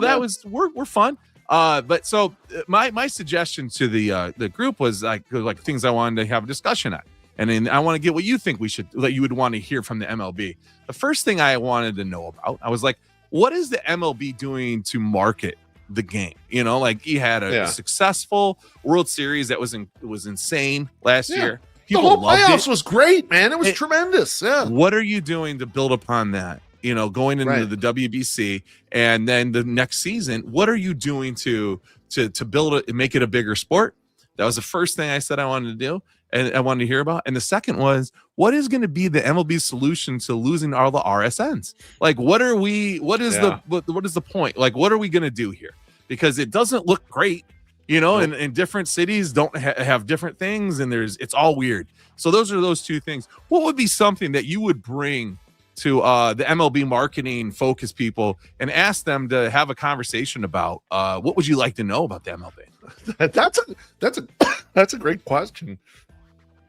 I like the idea of the marketing aspect that you were talking about. Like, how do they see this stuff? Like, I've long thought that the White Sox try to do all the family stuff, the last 20 years ish. And now the people that are old enough to be investment bankers that went through all that family shit, they don't come to the games. So It didn't work. I don't think it worked. Like, I would love to know what they've tried and has absolutely not worked. I'd love to know the failed attempts at some of these things. That's a perspective I'd like to know. I'd like to know where they're going as far as rules. Right now, you have a situation where strikeouts are at an all-time high. Base hits are at an all-time low with regards to the perspective of, doubles, triples, and home runs, and compared to strikeouts, right? There's so many less hits than there are. Such a low batting average, low offense environment. What are they doing to kind of think about bringing that back, evening the playing field a little bit for the offense? Because I think some of that is what chases fans away too. It makes the games boring if it's nothing but strikeouts. Like, the strikeout is an exciting thing, but not if each team's striking out 17 times a game. It's like, those are all the outs, and it's boring. And we've never before had better athletes out there. So, like, defensive plays can be at all-time high right now if you'd allow it, a little more batted ball in play or whatever. I want to know kind of what they're doing as far as that standpoint. And what's funny is Manfred, as much as he's not liked by anyone, I like that he throws little bombs out there of crazy ideas that he wants to do. I'm a fan of that stuff. And he talks about doing the in-season tournament, like NBA. Bro, last wild card spot. Whoever wins that fucking tournament, you're guaranteed in the playoffs. Even if you're some bullshit team and you win that little fucking tournament, you're in the playoffs. I want that. Yes, I do want to know about the in-season tournament, Teresa. Yes, I absolutely do. This was one guy. He's from Toronto, and I'm assuming is the Blue Jays representative. One of them, because there's several. When I was friending these people too, I became mutuals with some people that had one mutual person, and he works for Sports Mockery, and that's Shy Sox Mike. So I think Mike is also on the MLB fan council as a White Sox representative. And another person that I saw a couple times was Crystal. Okay. I don't think she's even on Twitter anymore. I think she is just on Blue Sky nowadays. But so I think that these are some of the ones that, or no, she has to be on Twitter because I could see her as mutuals. So I mean, she's on there. I don't think she tweets that much. She might not tweet. But so that was there. But this one guy that came through for the Blue Jays, he was like, I would like to know what the MLB thought about the ratings and all the stuff going down in the World Series last year. Maybe would they be upset if maybe the Pirates and the White Sox were in the World Series? Probably be upset about the ratings because of that. But like, I want to know if they were happy with the ratings that they got with the Dodgers and the Toronto. So when I rose my hand and spoke, I was like, I didn't appreciate the shade from the dude from Toronto. Like, leave us White Sox alone, and like, I'm in this, right? So they can see my background, and a bunch of people were like, we love your Pope poster. This is awesome. Blah, blah, blah. I was like, that's what we got, man. We have the fucking Pope. Okay. So yeah, no, it's fun. So if anybody wants me to lob some shit at the MLB, you let me know. I have no direct line to anybody but like these guys that are running this little group. But it's been fun, and I hope to participate in it more this year. It was the inaugural year last year. And they sent us some stuff, and like literally this baseball was awesome. And I just remember Josh Nelson tweeting like, who are the White Sox representatives? And not Rick Hahn goes, that the hot tub mafia's got that fucking shit cornered. And I was like, he is so right. And I don't know if I want to talk about it yet. I don't know if I want to talk about it. So it was just funny. Lockdown, bro. All right, you're up. What's awesome. Up, dude? I got a question for you. I got no names, not gonna name names, but let's just say that in the course of my job, I work with outside parties third parties that they don't work at my same company, and you end up with doing calls or whatever, and you're working on stuff together. Okay. And you get on these Teams calls, and you got the window like this, in the Teams calls. Now, I think it's common courtesy generally, especially if I'm one of the leaders on the call. Right. I should have my camera on. Yeah. I'll turn my camera on. Now, I don't mind if people don't have their camera on. That's fine. But if I'm one of the leaders of the call, or if the leader of the call has the camera on and others don't, I'll turn my camera on just so that they're not the only goof that has their camera on. Right. I think in general, video calls like that, people should mostly, unless you're not a participant. I'm on a couple calls where I just listen in. On those ones, I'm not on camera, but that's because I'm not going to be one of the talkers. I'm not going to do it. So it's fine. Now, I have this one call where the main talkers are people on my team, and then people on this other team. And on the other team, one of the talkers is on camera. The other talker is never on camera. And I'm telling you, the person is never on camera, even when the other talker on their side does not show up. So if it's just my team is the only one showing. So I got curious. I went to LinkedIn to see what this person looks like. I was like, what's going on here? Why? And let me tell you, MSS, this person who's not doing this, she is attractive. So my question for you is, what's with the camera phobia on a call for an attractive person, and especially in a position where they should be on camera because they're going to be a talker on one of these calls? Maybe it's too much. Maybe maybe they just are like, I can't focus. Like maybe they're too beautiful. They have to look at themselves the entire time versus look at the people, and maybe that's it. Maybe they don't think they look good. Maybe they're so insecure. I wonder if like, I really don't look good right now. And maybe that LinkedIn photo was like, like how we'll get most of your photos that we take at the park are like you and Ken WO. Like, you sitting sideways and just look like a mountain of piece of trash. Right? Yeah. Like, oh my God. There is not one good picture of me, between the years of like 2018 until like 2023, right? Like it just there's like I'm a behemoth everywhere, right? So I just wonder if like maybe it was like a thing. It was just like a really good picture, and they maybe don't have that, but probably not. Yeah. I think it's probably mostly insecurity. I think this is insecurity and probably not wanting to look at themselves, or lazy as fuck and just don't want to get dressed. Well, I kind of wondered that, right? If you're, I don't know if the person works from home or not. I have no clue. See, that's the thing. Do you work from home? Where do you go to do your calls when you work from home, or don't you not do them though? I do them right at my desk, and like I have them with this shit behind you. No, I work in the back room. Where we take the meeting. Yeah, I'm back there. So the thing behind me is just a white cabinet, basically. It's very bland. Like no, that's fine. That's what I thought about though. MSS. I thought maybe if they work from home, but they don't really have a good background, and they don't want people seeing into their fucking home. But that's not a good excuse because you can put a filter behind you. Exactly. You see people put the goofy or blur it, right? So blur. I don't get it. It could be some social anxiety, I guess. I was thinking about that maybe. Like, is there a little social anxiety about that stuff? Like, I'm not sure, but it surprised me. I don't know. Very, very weird situation. I used to take the Zoom calls. I was part of an LSC, local school council. And they were hiring a principal, and it turned out to be I got roped into it during COVID because they couldn't have an election, so I had to stick on, and I was there for the hiring of the new principal. And I used to have to take these meetings, and I would be on my phone, and I would definitely not have the camera on unless I was talking. Mostly because I was doing anything but listening to the meeting that I was in. Like, because I was like, I really don't have a good view of what principal you should hire. And so I'm like, I just don't need to do this.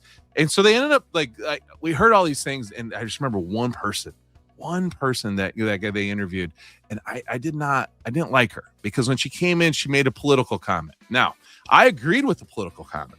I thought it was fine. But I thought it was severely unprofessional to come into a room of people that you don't know, like going into a job and say something that could potentially piss off 50% of the people that are like interviewing you right now. Right. And I was like, I would go with this because it got down to 2 people. I said I would go with this person, not this person. And it just so happened the day that they voted on that, I showed up an hour late and they'd already voted. And I said, oh, who'd you select? And they're like, oh, we selected this person. Who would you have selected? I go, I would have selected the other person. And they were like, oh, well, we're going to go with her because we like this. And I was like, totally. That's great. You guys are the ones that are doing it, whatever. Not 2 months in to the school year. It might have been 3 weeks into the school year. They're like, could you please help us form the coup that's going to throw this woman out of the school? And I was like, I'm unwilling to do this. I'm unwilling to do this because you guys said that you wanted to have her in, you know, and you wanted to pick her. It's not. I'm not going to sit here and try to fight. So I just like I'm out of this. I'm not dealing with this. The comments are sounding off on this. C. McD says some people don't like to be on camera. I understand that, but when you're leading the call, it's a little different. Like I understand, but you kind of got to be on there. Chorizy says maybe they're not paying attention and they want to be courteous to you and not make it obvious. No, they're paying attention. They're talking a lot. So like they're deeply engaged in the call. K Dog says no pants on my sus. Now that would be a reason not to be on camera. If you don't have pants on, you know, there's no question about it. Hog is in the wind. It's how I air my balls out. Honestly, it's the 2 to 3 hours a week that my balls are out 24/7 for the 3 hours. So it's great. Beautiful. Yeah, you're up, baby. And I know that you like people are like, oh, they're so shy and whatever. Dude, you're on the call with them and you are completely ugly. Like you should make people feel great about themselves. They're like, listen, absolutely, I'm not as ugly as that dude, and he is so confident. He has a hot tub show where they talk about sports. Thing is, like, on one of these calls where this is a call where I'm like the most senior person on this call. I mean, you're a boss, dude. And I don't have any qualms. Gregarious and fun, and so there's no pressure on this call whatsoever. Yeah, but so I just find it weird. I don't know. MSS, your turn, bro. So I was thinking about this the other night when the Bears were getting destroyed by the Packers, and I'm surrounded by 200. Chicago Bears fans or whatever were in the loft. It could have been more. People were bringing their own chairs in, for the bums party at Ramova. I mean, it was nuts. We got there early because your brother and sister-in-law are awesome. And they're like, yeah, because I was going to go there too. Because I was like, I think I should get there early so I can sit down and maybe I'll get the table. And then your brother's like, yeah, I think we're going to come early. And I was like, yes, let's do this. So we go, and I'm thinking about this. And I was like, who are the most diehard fans of all of the Chicago teams out there? And it has to be the Bears, because the Bears haven't won a Super Bowl in a long fucking time. That's true. Like a long ass time. Like all the other teams have won something, I think, since the Bears have won a Super Bowl. Like they are the lovable losers now out there. So it has to be the Chicago Bears. Do you agree or disagree that a Chicago Bears fan is the most diehard fan of all of the Chicago fans? By a mile. And I think it's part because it's such an old franchise. It's such ingrained into Chicago. It's also part like the NFL is so ginormous by comparison fans to the other leagues. It's so much bigger than all the other ones. And so I mean, dude, that's why you laugh CHGO just passed 100,000 subs on YouTube or whatever. And I just had a conversation with Sean Anderson. He's like, 90,000 of them are related to the Bears. Like, he's like, it's a Bears town. The Bears. I was on a different call in my company the other day, not the call where the person wouldn't come on camera. And one of our internal legal counsel asked me, she's like, is your podcast doing any Bears stuff? And I said, unfortunately, we're not going to be able to cash in on any of the Bears bonanza. I said, no, we're a White Sox podcast. So I appreciate you asking that question because everyone knows about the bobblehead and shit. So it's very, massively humongous. And the Bears are the only one too where you can safely pass the message on to anyone. See that Bears game, whatever. There are sprinkled in people from out of town. They're sprinkled in Packers fans because people from Wisconsin, whatever the fuck. But primarily, it's all Bears. The other teams, I guess, with the exception of during the Jordan era Bulls, that people might not be paying attention to the shit. Yeah, they just have the Bears fans have not been rewarded with anything. You know, like I mean, they bad. did go to the Super Bowl, you know, within the last 2 decades, but it's still you're just like, yeah, and then this guy, fucking 49ers fan. Fuck those fair weather 49ers fans. Get the fuck weird out. White Sox 49er fans. That's just I don't understand that. But yeah, it's just Pugs in the comments says, "Lend me your audience. I'll host your Bears show." It's not that we don't know any Bears. We just choose to stay in our White Sox lane. That's all. Chorizy and I have talked in the past, like, should we expand and do some other sports teams? And we thought for me and him at least, and actually for the three of us, MSS, the easiest team for us to do out of the other Chicago sports teams would be the Bulls, because I think out of the group of three, we know more about basketball than any other sport besides baseball. So that would be like the easiest jump, right? I know you're still a regular, like, watch Illini basketball all the fucking time. You know, we all kind of grew up basketball, so like that would be the easiest one. We could do Bears, but I don't want to fake the funk. Kind of like, I've been a fan since I was a kid, but I'm not trying to throw my hat in the ring. You know, just when it's getting popular. That seems out of line for me. You know, this is a fun season to have it. You know, no question, have it work. You know, like I think it's been great. Like, and I'm glad that my kids get to experience this to a certain extent. Like, they get to see like everyone excited about this, you know, and it gets them excited. Even if they can't stay awake past the third quarter, they definitely are excited. So yeah, I think it's cool because I remember as a kid and in '85, and that was everyone was so stoked. Everyone was like, God, it was crazy. Yeah. So, and I'm sure everyone was drunk. I just didn't know they were drunk. Oh yeah, absolutely. People that came over to watch people that came over to our house to watch the Super Bowl were drunk off their ass, and then they all went up on the roof in the back above the garage in our house. And my dad and them were blowing off M80s. I remember that distinctly. Yeah, that's good times when you're 7. You know? I mean, that's what you got to do. That's what you got to do. You're up. What's up, MSS? Let me ask you a question. Not that picture. Hang on a second. This picture. I saw this today on Twitter. Clayton Kershaw is going to pitch for Team USA in the WBC. Now, let me ask you this: do you think it's cool that like an old timer or two can play in something like this, or are you like, get the fuck out of here, Kershaw, make way for some younger guys, your fucking career's done, you were absolute toast in the playoffs, they couldn't even bring you in the game because they're afraid you're going to get fucking lit up? Where do you stand on like a guy like this kind of trying to jump in on this after the career is over?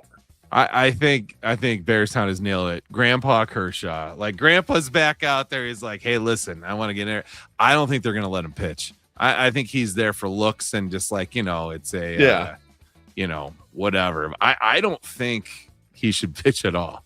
And hopefully he's not taking away the spot of somebody that would want to maybe go and then pitch and do this thing, because he shouldn't be there. Like, honestly, like this has to have been like, we've asked everybody else and they've said no. And we're like, Clayton, can you please come and just be like a veteran presence in the bullpen or something and talk? Would you like to guys? Coach? Would you like to coach? Get the free trip to wherever the fuck. Player manager. Let's make a comeback. Let's see how this goes. But yeah, I hope not. I hope he doesn't go do that. My first thought initially, MSS, was like, it would be cool to have like legends out there, because what made me think of it was like, I remember in the Olympics, Brazil had, I don't know if you remember the name Oscar Schmidt. Oscar Schmidt was a famous Brazilian basketball player, and he was like a prolific scorer in their leagues or whatever. And they let him keep playing in the Olympics and World Games and shit into older ages, and he could still score and shit, and he was fun or whatever. But it's probably past the prime of the age of a guy who should be on the team if you're trying to win a medal, right? Right. So, but it was cool that they're like, okay, man, this fucking legend, this guy who has the most points in international play ever and all this shit is out here fucking playing. So from that perspective, I thought it's kind of cool. But then I was like, Kershaw, you've made all this fucking money, man. You have been toast for at least 6 months now. Like they don't want to play you. They're not playing you in the playoffs. Just go hang out with your family, man. Family Man Records. It is time for you to join Family Man Records and get the fuck out of here and let some young guy play on this goddamn team. Why don't you want to hang out with your family? Like that's what I'm looking at. It's like, yo, listen, I can't do this family thing. I got to get the fuck out of here. You know, I was watching I watched that John Elway documentary on Netflix. But I thought that was really good. I watched it too. I enjoyed it. Yeah. same guy, like he's like, well, just go hang out with your family. You don't need to continue to do football. Like you should have stayed at home for a little while. Like you didn't need to do that. And then I was watching Illinois Northwestern last night, and Bruce Weber is still in the fucking like the mid game and post game, and it's like, dude, go hang out with your wife, bro. But maybe he didn't make enough money. Maybe he didn't make enough money. Now, Bruce Weber, maybe he didn't. And he is my guy only because of this. Who cares? Yeah. Who cares? Honestly. But yeah, somebody is just like, just go stay home. You got enough scratch. Just go stay home. Not that he's probably even getting paid for the WBC. Like, yeah, no, I'm sure they don't get paid for that. That's like play for your country or whatever. Free shirts. And it's fun and exciting, free but shoes. Yeah, come on, let's move on. I don't know. All right, MSS, you're up, my friend. It's kind of goofy. Man. So I listened to like my first book of the year in 2026. Okay. And it was the Cameron Crowe book. And I followed that up. The book I listened to before that was the Lionel Richie book. Both people have done a lot, have met a lot of people, have been involved in a lot of things. Okay. Lionel Richie was involved in about everything. And he tells you how he was the one that did everything. Everyone was listened to that book as well. I was so you know what I'm talking about. Oh yeah. Yep. Cameron Crowe was a child, and he was like doing like interviews with the Eagles, or like Led Zeppelin, so you saw Almost Famous. Yeah, and the band that Fever Dog, or is it Fever Dog, or is that the song? Whatever the band is that he's following around is it a myop? Is that what they talk about, where they like put all the things together to make one thing? I don't know what that word is, but so it's like Zeppelin, the Eagles, the Allman Brothers, and one other guy. But he so the story is just all these people that had come to and he was in there. He is Cameron Crowe, just fucking straight amazing. But the most amazing part of this whole thing, I thought, was that he thought he was done. Like Rolling Stone is like, we're done. We're not gonna have you do interviews anymore. You're too popular and blah blah blah. You should think of something else you want to do. He's like, all right. So like he starts writing stuff, and he starts writing this book, and it's called High School. And then it ended up becoming Fast Times at Ridgemont High. God, and I did not know that. he has this book that he releases, and then it becomes Fast Times. And they're like, this is going to be a movie. We'll make this into a movie. So he starts writing. Stillwater was the name of the Stillwater. Okay, there you go. So I was going to look it up, and I was like, I don't have enough time. He makes this script. He gets the script, and they're going to get it. And everyone is reading it, and they're like, "This is fucking awesome," And he's like 21, like he didn't even go to high school. He was so smart. He graduated high school when he was like 14 years old or something. Out there doing it, baby. So he was doing all sorts of shit. So he goes and like they're like, there's directors, and we want you to meet this person.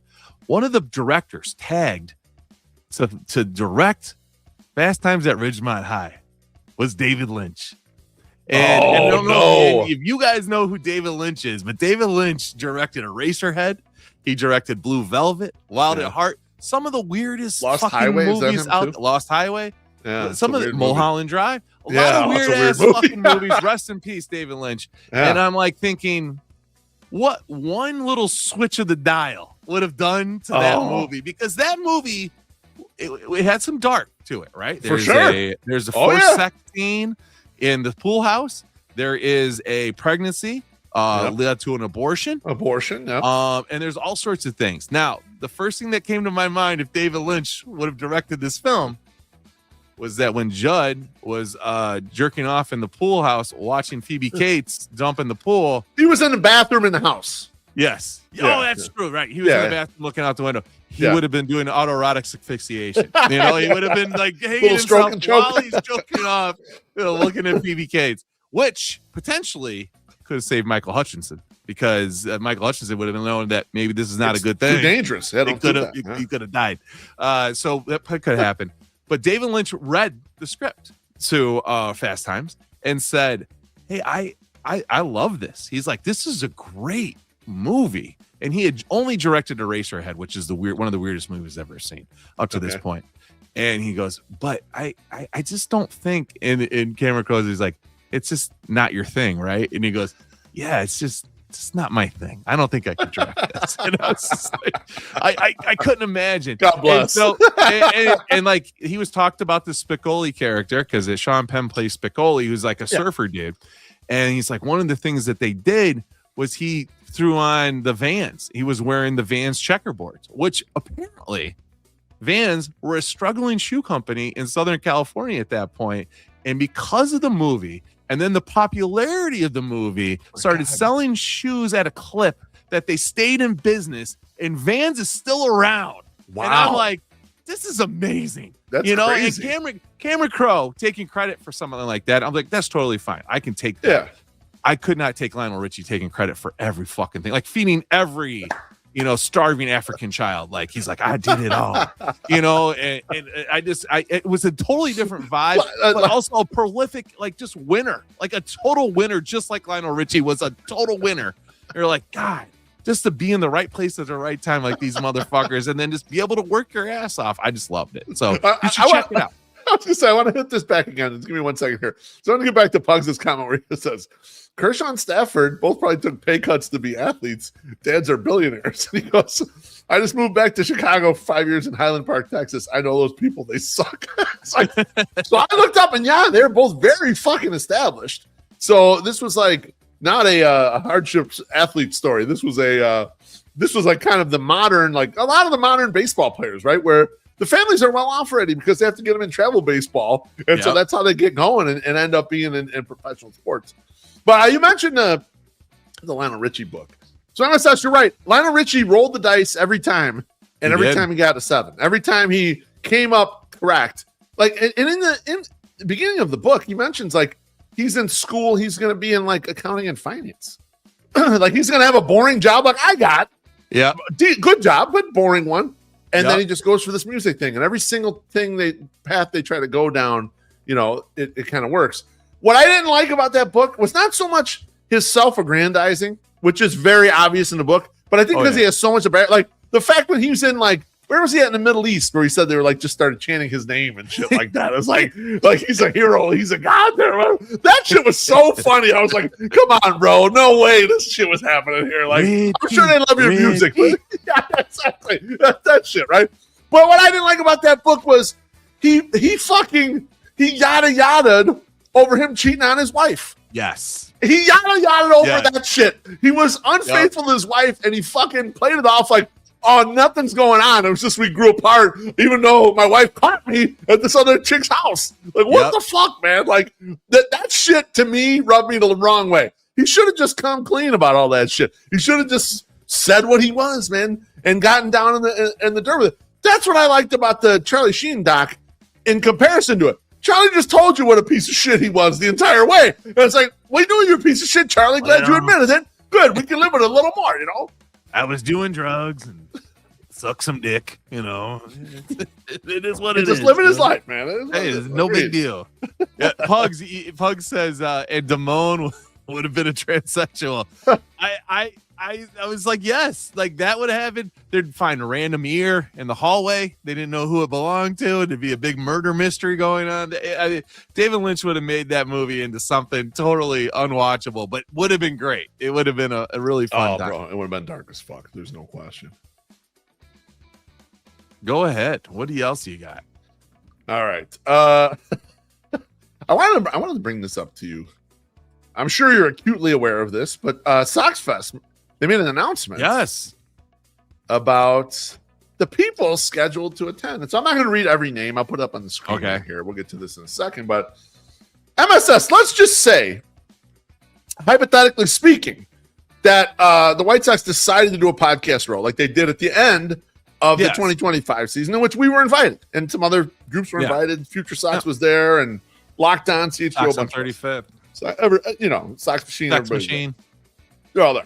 Let's say they do this again, and we are invited.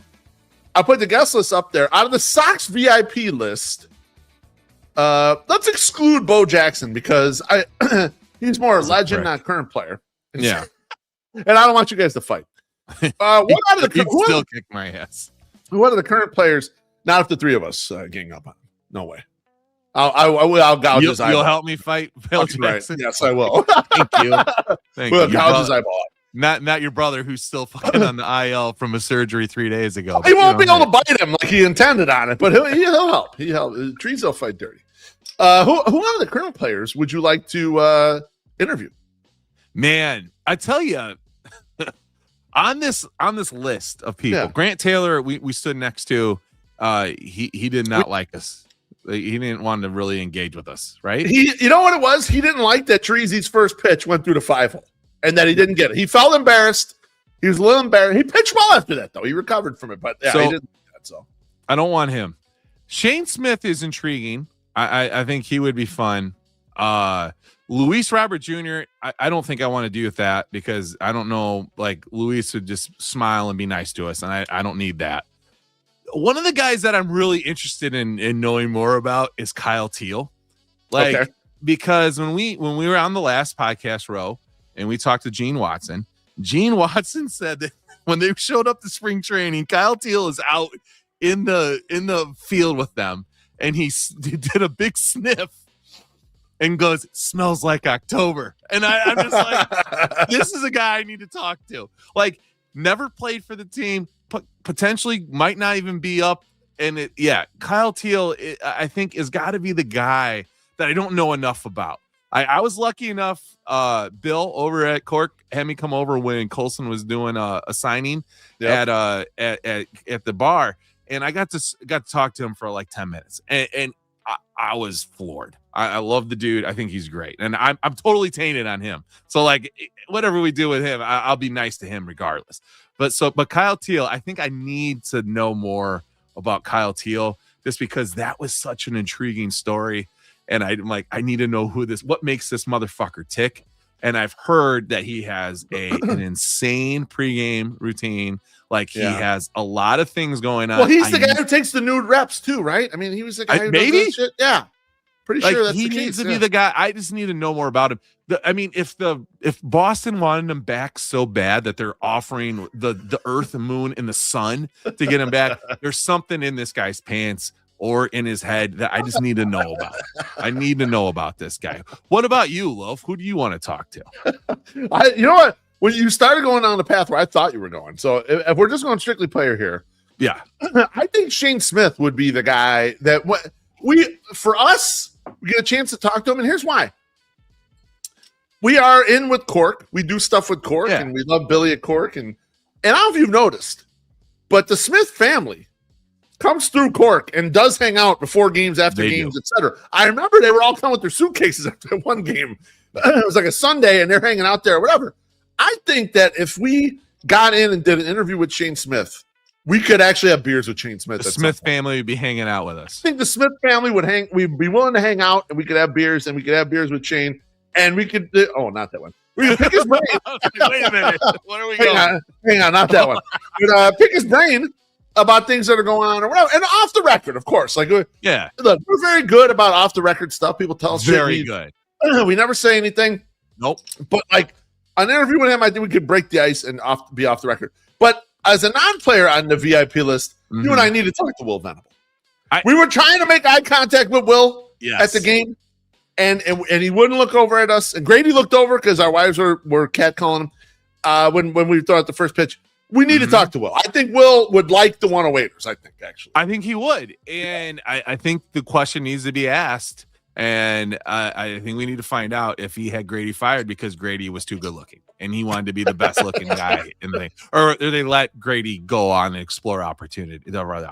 There was definitely behind the scenes thing there. I wouldn't mind talking to Chris Getz, but I feel like Getz is probably too rehearsed now. By now he's too rehearsed and knows how to do the speak that he doesn't tell us anything. So I would like to talk to Getz, but I would like to talk to him with a couple beers, everything off the record, and have him just tell us some shit. Like, that's the way I'd like to talk to Getz. Could you put that back up again? I'm trying to figure out the way that they wrote. So like Sam is a prospect. Mm-hmm. And then you get into, so then it's a prospect, the GM, veteran player, Yep. and then all the other regular players, and then the manager. No, Tanner McDougal, also prospect. Oh, okay. So, well, I don't understand why. What is the reasoning? It's not in alphabetical order. It's not like coach, staff, alumni. It's just I love it. It's a big, great mess. Well, no, Now, it's an alphabetical order by last name. Is it? Yeah. It is. You know what? You know what's kicking right now? Copper and cash. 122 proof. 120 proof right here, son. I'm down 2, and I'm looking at that going, what is I can't figure this out. It's alphabet. Motherfucker, you learned that a long time ago. Oh, Lord. Before we get to the next part of it, Southside Jeff says, who's not on the list that should be? Who would you like to have on the list that's not on there? Was Chase on there? Is Chase my drop on there? Chase is on there. The guy who's not on here for me, it stuck out immediately. Mike Vassell is the guy I'd like to talk to. He would be my number one to chat with because I saw him in a Barstool interview. Yeah. And I saw how well he vibed with Dave and the group there. So I know 100% he'd vibe well with us. And Burke is a stud too, right? Like Burke is like a fun time. Didn't he do like really good on their yeah, Sean Burke. Yeah, Sean Burke was good too. Yeah. But he did like the gauntlet, like the best that any of the non-employees did. Yeah. Yes. That's right. Yeah. Okay. That was number one. Yeah. So I don't know. I think they got a lot of the good ones. Colson and Chase are high on my list. And then also, I mean, obviously Kyle Teal, Carroll would be fun too, but I don't know. You know who I don't want to talk to? Lenny and Sosa. I don't want to talk to Lenny and Sosa. I don't want to mess up whatever's going on in his head that got him to this point. So like, you just keep it going. You just keep doing what you're doing. Now, MSS, when you look at the way Sox Fest has become, I saw you guys on Twitter about this. Are you bummed that it's not the old Sox Fest style? Do you miss that? Do you miss the old Sox Fest style? So, yes and no. I mean, for my sanity, no, I don't miss it. For the fun that it is, because it is a high. It's a total high. Like getting in line to go to the garage sales that early and bullshitting with Sox fans for 3 to 4 hours before you even don't do anything. That's a high. That's just fun. Like I enjoy that kind of shit. And Sox Fest is that for fucking 72 hours straight. Like, and then you add in like the season ticket holder stuff, like the Thursday night before. We're so I like that. I know what Ken W.O. is saying. I understand. He's an autograph guy. He's a meet you guy. And it was one of the best values for the money out there. You would get so many autographs for nothing, basically nothing. And it's sad that it ended. It's sad that it's probably not coming back. Right. But I think that the has just moved so much. And like the way that these things happen, I know we talked about it last year. People are like, well, we're the only ones that don't do this. No, most fans don't. Most fan bases don't have these. Don't have this, right? An unlimited free autographs from people. Like they just don't do that. And last year, like I feel like all the guys that we knew that collect, like they were happy with the way things went down. But I know a lot of guys that were like, the bobblehead. Like if you have bigs that you want to get autographed, bats, whatever. It's really hard to get that stuff into that kind of stuff. So, it is what it is. And these guys go and they make money. Now, see, this is he's got it right. He says players got to love not dealing with all you fucks. So I bet you there is a group that does, and then there's a group that like the Polkas that loved it doing it. They were just like, this is what I worked for. This is why I was in a cage at 5 o'clock in the morning, in the off season, trying to do this, to come in to see these people that enjoy what little joy I give to their shitty lives by smashing the shit out of this ball. I will sign your picture.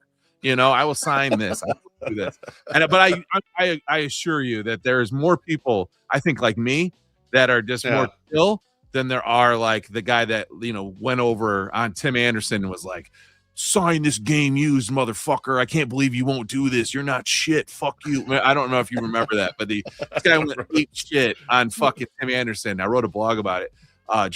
that he was like, Tim Anderson was like, I'm not signing game used on this. I don't remember this. He's like, it's got your name on it. Sign it. You are my person.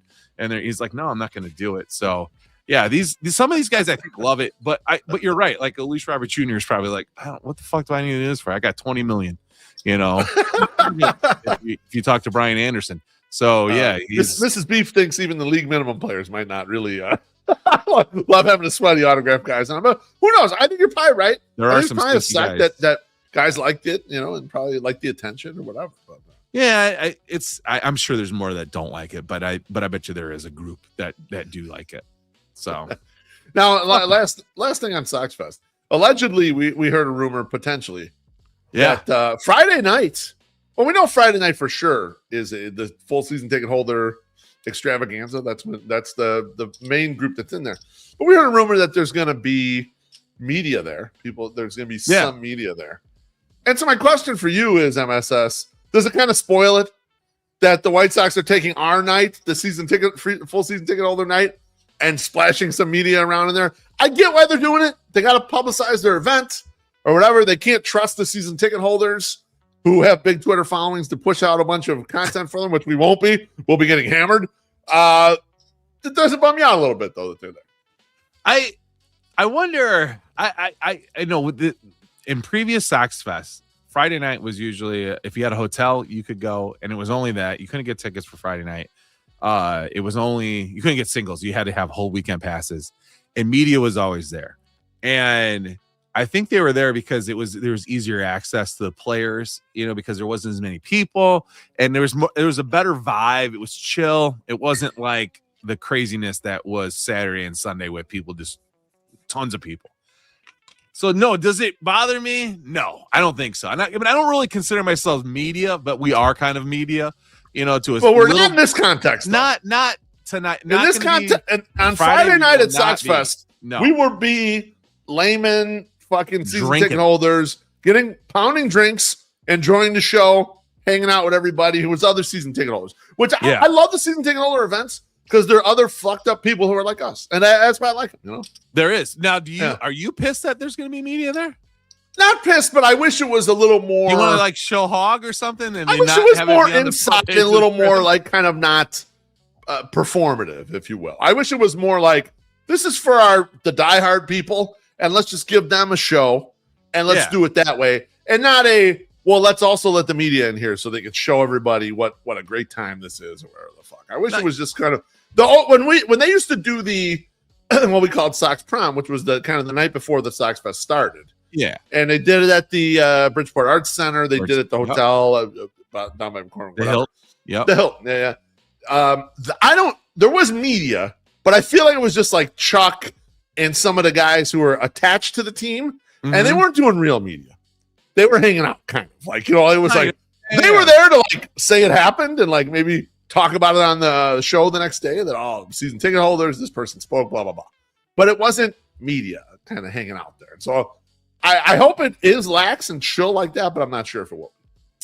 The last Sox Prom at the Hilton, Benetti and Stone were there, and Stone apologized to me for blocking me because I had said fuck about sour cream or something, and not to him. He's like, it was a misunderstanding. And then Benetti was real nice, and that was the night that we learned that Andrew Vaughn might not be as tall as he says he was, because Jason Benetti was like hulking over him, and you're like, wait a second. That's why thing was fun, because you could, if you wanted to talk to the players, you could talk to players. If you wanted to just mingle with the other fans, like we were that was mostly what I was doing and Chorizy was doing too. We were drinking. We could do that, We were pounding drinks, having a good time. He wanted to get I forget who the pitcher was. He had you take the ball and he wanted them to sign "fuck Fip" or something like that. Yeah. I forget who the fuck pitcher was. Anyway, that was and it was, the room was loose. It was fun. Like, I don't know. I just hope it doesn't become like a stuffy media thing, And that pitcher was like, he pitched for the Cubs like the year before. Yeah, I forget what his fucking name was. And when when I talked to him, he thought I said I wanted him to sign something "fuck Phil," he's like, I'm not going to do that. And then later he goes, "Wait, what did you ask me to do?" And I was like, "Fuck Fib." And I'm like, FIP or whatever. Yeah, FIP. Yeah, and he goes, "Oh, I would have signed that. I'm sorry. I would have done." I was like, okay. Too late now. I'm like, I don't know what any of these numbers mean anyway. Hey, the one thing you should be upset about, though, is they have an entertainment listed, down there. And it is like a DJ, 3 bands no one's ever heard of, 2 DJs. And it's like, brother, we are throwing a show at Reggie's that night in a rock room for a price, almost the same price as Sox Fest, and we'll sign anything you want. Why are we not on that fucking stage putting out this stuff for the people? That the Sox are missing the boat there. This is where you could get the 108. They want us to come in and do something Saturday. It's always every year they're like, we want you to come do something Saturday. We're like, we're sorry, we can't do it. We have this other event. Why don't you give us the money and we'll come up and we'll stand on stage and we'll bring our, there you go. C-check. That's Steve the guy. Check, We're all about it. So we bring us in there, White Sox, and we will entertain the people for at least 30 minutes. Yeah. So I think this is the perfect time to announce our last special guest for the Sox Fest after party. And all you big ball internet people that want to talk shit, guess who's going to be there? That motherfucker. Brooks motherfucking Boyer is going to come out and he's going to be on stage. He is going to be there surrounded by us. He's going to come after Sox Fest. They're going to have like a post game or whatever. But Brooks is going to show up and he is going to be there. And we are going to ask him questions about how we're going to market this new guy, Mune from Japan. What's going on with the CHSN? Why is he the second most powerful person in the White Sox, according to AJ Przinsky, but yet you can't get me 3 extra passes to Sox Fest? There's a lot of things we need to ask. I know it's going to be about you, motherfucker. And Teresa's right. We do have one more to announce. He's not the final one to announce. We have one more to announce. Don't try to math it in your head. We do have one more to announce. I'm not going to. That we all know about. But one more to announce after that. But okay. Huge get to have Brooks Boyer, and he's going to be great. And we're going to go unfiltered. We're going to ask the questions and the questions you guys want to hear. What do you want to hear from the Brooks? Reach out to us, man. We'll fucking do it. We have taken questions before. Yeah. We've taken questions before. And Brooks has always been true to us. So let's go, man. Let's do it. I can't wait to post this on Reddit, and all the people that talk shit about Brooks constantly, I hope they fucking go to 108.ing/party, buy a ticket, and come in and express yourself. That's right. Come express yourself and see what happens. It's kind of ironic because I remember when Chuck Garfien held a podcast in the middle of the day. It was at Reggie's. And at Reggie's and said, hey, we had this out there and no one came and talked shit, and it was like, well, it was at 1:00 in the afternoon. We made it better. Okay. He won't be up there till after 9:00 at night. So you can make it. Okay. Your kids and your baby mama will be in bed by then. Sneak the fuck out, come to Reggie's, get some fucking Miller High Life Tall Boys, and let's fucking party. 108.ing/party right now. Get over there, $20. Easy. Fucking right. Let's do it, man. Yeah. That's all I got. MSS, you got no more topics? You got let me run the no last more 2? topics. All right, I got 2 more left and we'll get the fuck out of here. Sound good? Sounds good to me. This is one that I saw this headline and it kind of cracked me up a little bit. The Wall Street Journal says that Gen Alpha, and I don't know what Gen Alpha actually is, but Gen Alpha is it is the demographic. It stands for Generation Alpha. The demographic cohort born roughly from the early 2010s, so 2010, 2012 era, to the mid 2020s. So it's kind of like right now, 24, 25, so whatever. Both my kids. Yes. Yep. 16 Gen Z. It says Gen Alpha is, and my daughter too. My daughter's like right at the beginning of that. She was born in 2010. Gen Alpha has acquired a taste for shrimp tempura and salmon nigiri, and parents are paying a heavy price. And the quote says, they're like savages. They just want to eat it all. And the article, which I'm not going to read in total, says that, the salmon, and not salmon, sushi and Japanese food in general is replacing pizza as kind of the favorite at parties. MSS, do your kids have a taste for sushi? No. No. I mean, my one daughter, especially the old one, Little Miss Shortstop, loves the coconut shrimp from Lawrence's Shrimp. That's what I can get her to eat. That's a gateway drug right there. The younger one will eat calamari She tried the veggie shrimp, the shocking Okay. shrimp. She'll eat mostly everything. As long as it's fried, she'll eat it. They really like that stuff. So, but no, I could not imagine. I could probably get them to do shrimp tempura because that is kind of fried. Like I understand that probably works. But like salmon, there ain't no fucking way, man. They can't get through that smell.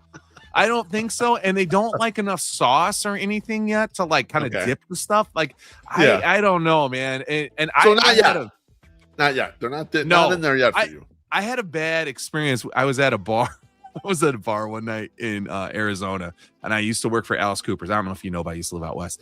And I was at work for Alice Cooper at his restaurant, and one of the bartenders and I were hanging out, and she's like, "Hey, let's go to this other bar. My friend's bartending. They have free sushi that you can have, after you buy a drink or whatever." I was like, absolutely. I've been going to Raw, been doing a lot of sake bombs. I'm like, I'm into the sushi place, eating my California rolls, which is totally cooked sushi. But I was like, I'll go there. They had salmon rolls. So I was like, great. So I was eating these salmon rolls or eel, or I think it was salmon. I just remember getting totally intoxicated, leaving the bar, going to my car and opening the door and just puking out of my door like tons of salmon and eel and whatever the fuck I ate. So I'm really turned off to that. So I don't think Gen Alpha and my Gen Alphas are going to have any of that because I definitely won't eat it.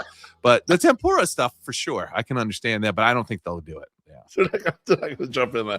Chorizy says, "Stop bringing little kids to sushi places. I'm trying to get drunk there." A lot of sushi joints got BYOB. We might even have one in Bridgeport. I'm not going to name the name because I don't want you assholes coming there. But I was thinking about my daughter because my daughter, in general, is very basic with the food she'll eat. Yeah. However, if we go to the sushi joint, does she like it? Here's what she does. She'll order like the chicken teriyaki and then barely touch it. And then she'll want to get in on the sushi. Then she's trying to jump in on the sushi, which we ordered with the context that she was ordering a separate meal, which she doesn't really want. She kind of wants to get in on it. Like, she's not fully in. She's not eating just the regular pieces. Like, when we go out to have sushi, I will order a tray that is just the raw fish that's not rolls, just pieces. And usually Chorizo and I will eat that, and Mrs. Beef might jump in on a piece or two or whatever. And then we'll order rolls too, and then all the rest of us will just eat the rolls and stuff. And I noticed my daughter, little by little, trying stuff and liking it and kind of like jumping in on it. Like, oh shit, man, it's the exposure is what it is. It's a level of, before, kids were not allowed to have these types of meals. Too expensive. Yeah. Too expensive to have this meal. And now it's not as expensive as it used to be. And I think it's starting to happen. So when I looked at it, I said, it's fucking bullshit, man. But then I started thinking about my own daughter, who's pretty picky eater, liking it. And I was like, oh shit. No, I kind of believe it because like good sushi's fucking delicious, man. Absolutely tasty. And Figglesworth mentioned, love sushi. Not a fan of chicken teriyaki. Yeah, right, exactly.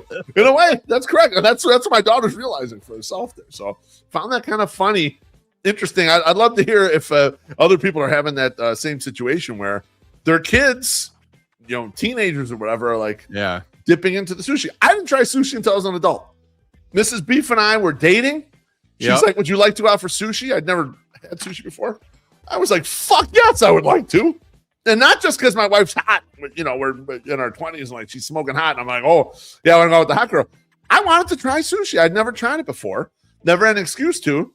And I fucking loved it immediately. And I really, when you were talking about me pigging out on fast food, you want to see me pig out? We'll go out for sushi and you see how much I can fucking eat when we're eating sushi, And that's probably healthy and good for your cholesterol, to be honest. I mean, probably a little better. Good stuff. Could be. I just want to show this comment because I don't want to see how it looks. Yep, I knew we were going to get all covered up. I don't know what that is, so I'm not sure. That's from Twitch. This is and Man Boob also says it's Diddy time. It's Diddy time. It's Diddy time. Okay, Man Boob, it is Diddy time, son. Yeah, Twitch checking in. We've had X people checking in. It's been fucking great. Once we hit the porn bots, we know we've done something right because the guy's like, hey. Diddy time. I can't wait to bring that up. That's good. Last thing I got for you. For sure. And I got quite a fucking image to go with this thing. Bro. Who the fuck is that? John Hinckley Jr. believes he turned Jodie Foster gay. Oh, Need to read this. This is from TMZ. No. Oh, yeah.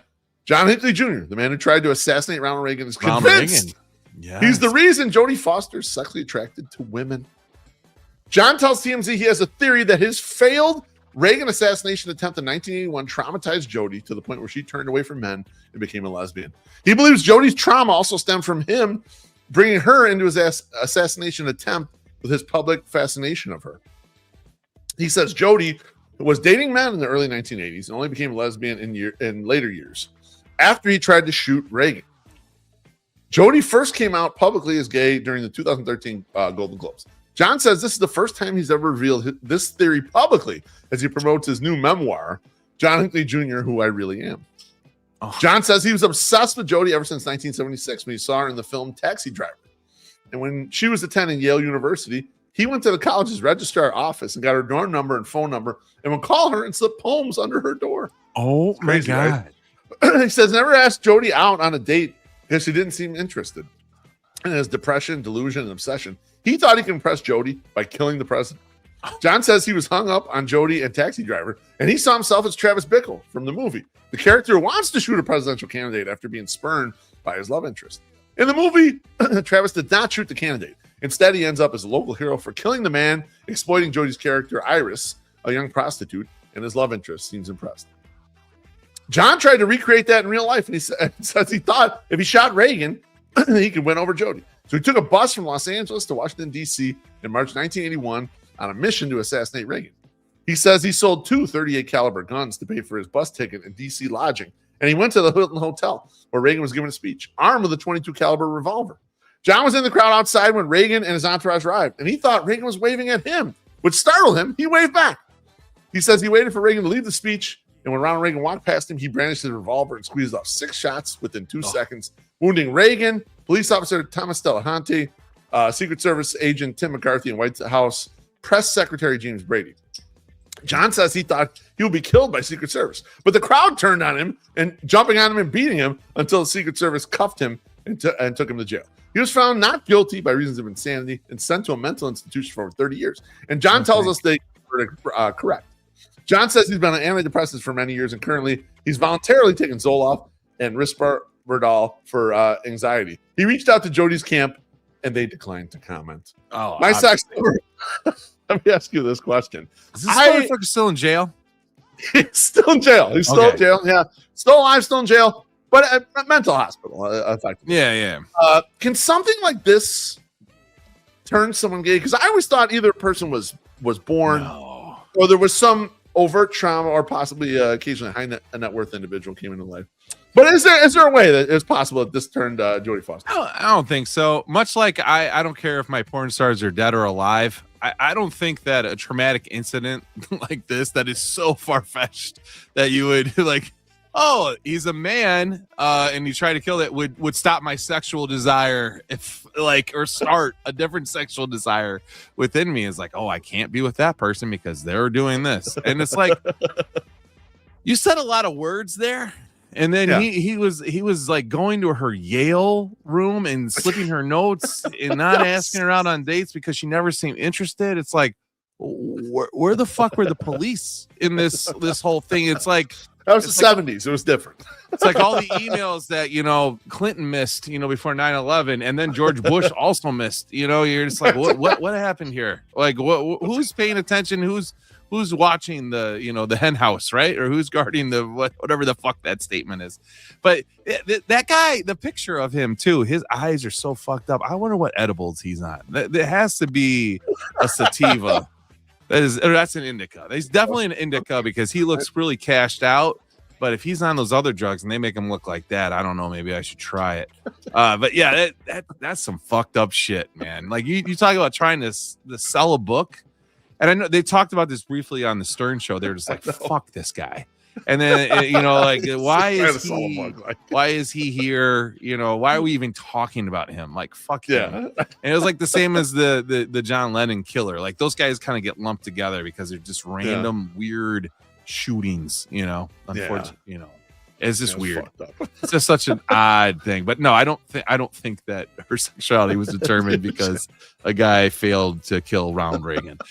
Do you think that made her sexuality what it was? I don't. I just wanted to have this image as part of our podcast today because exactly what you said. His eyes are cashed in a motherfucker, and one of them is really wandering in the right direction. It's just kind of off in one area. It's a very bizarre look. Like he looks like a very untalented and then old and not a star Scott Lucas actually in that picture. Like he's got a little Scott Lucas to him, like too fat in the face, but like like that's who I'm seeing in this. Like if he got on stage and started singing Rock and Roll Professionals, I wouldn't know the difference. Like, you're absolutely right.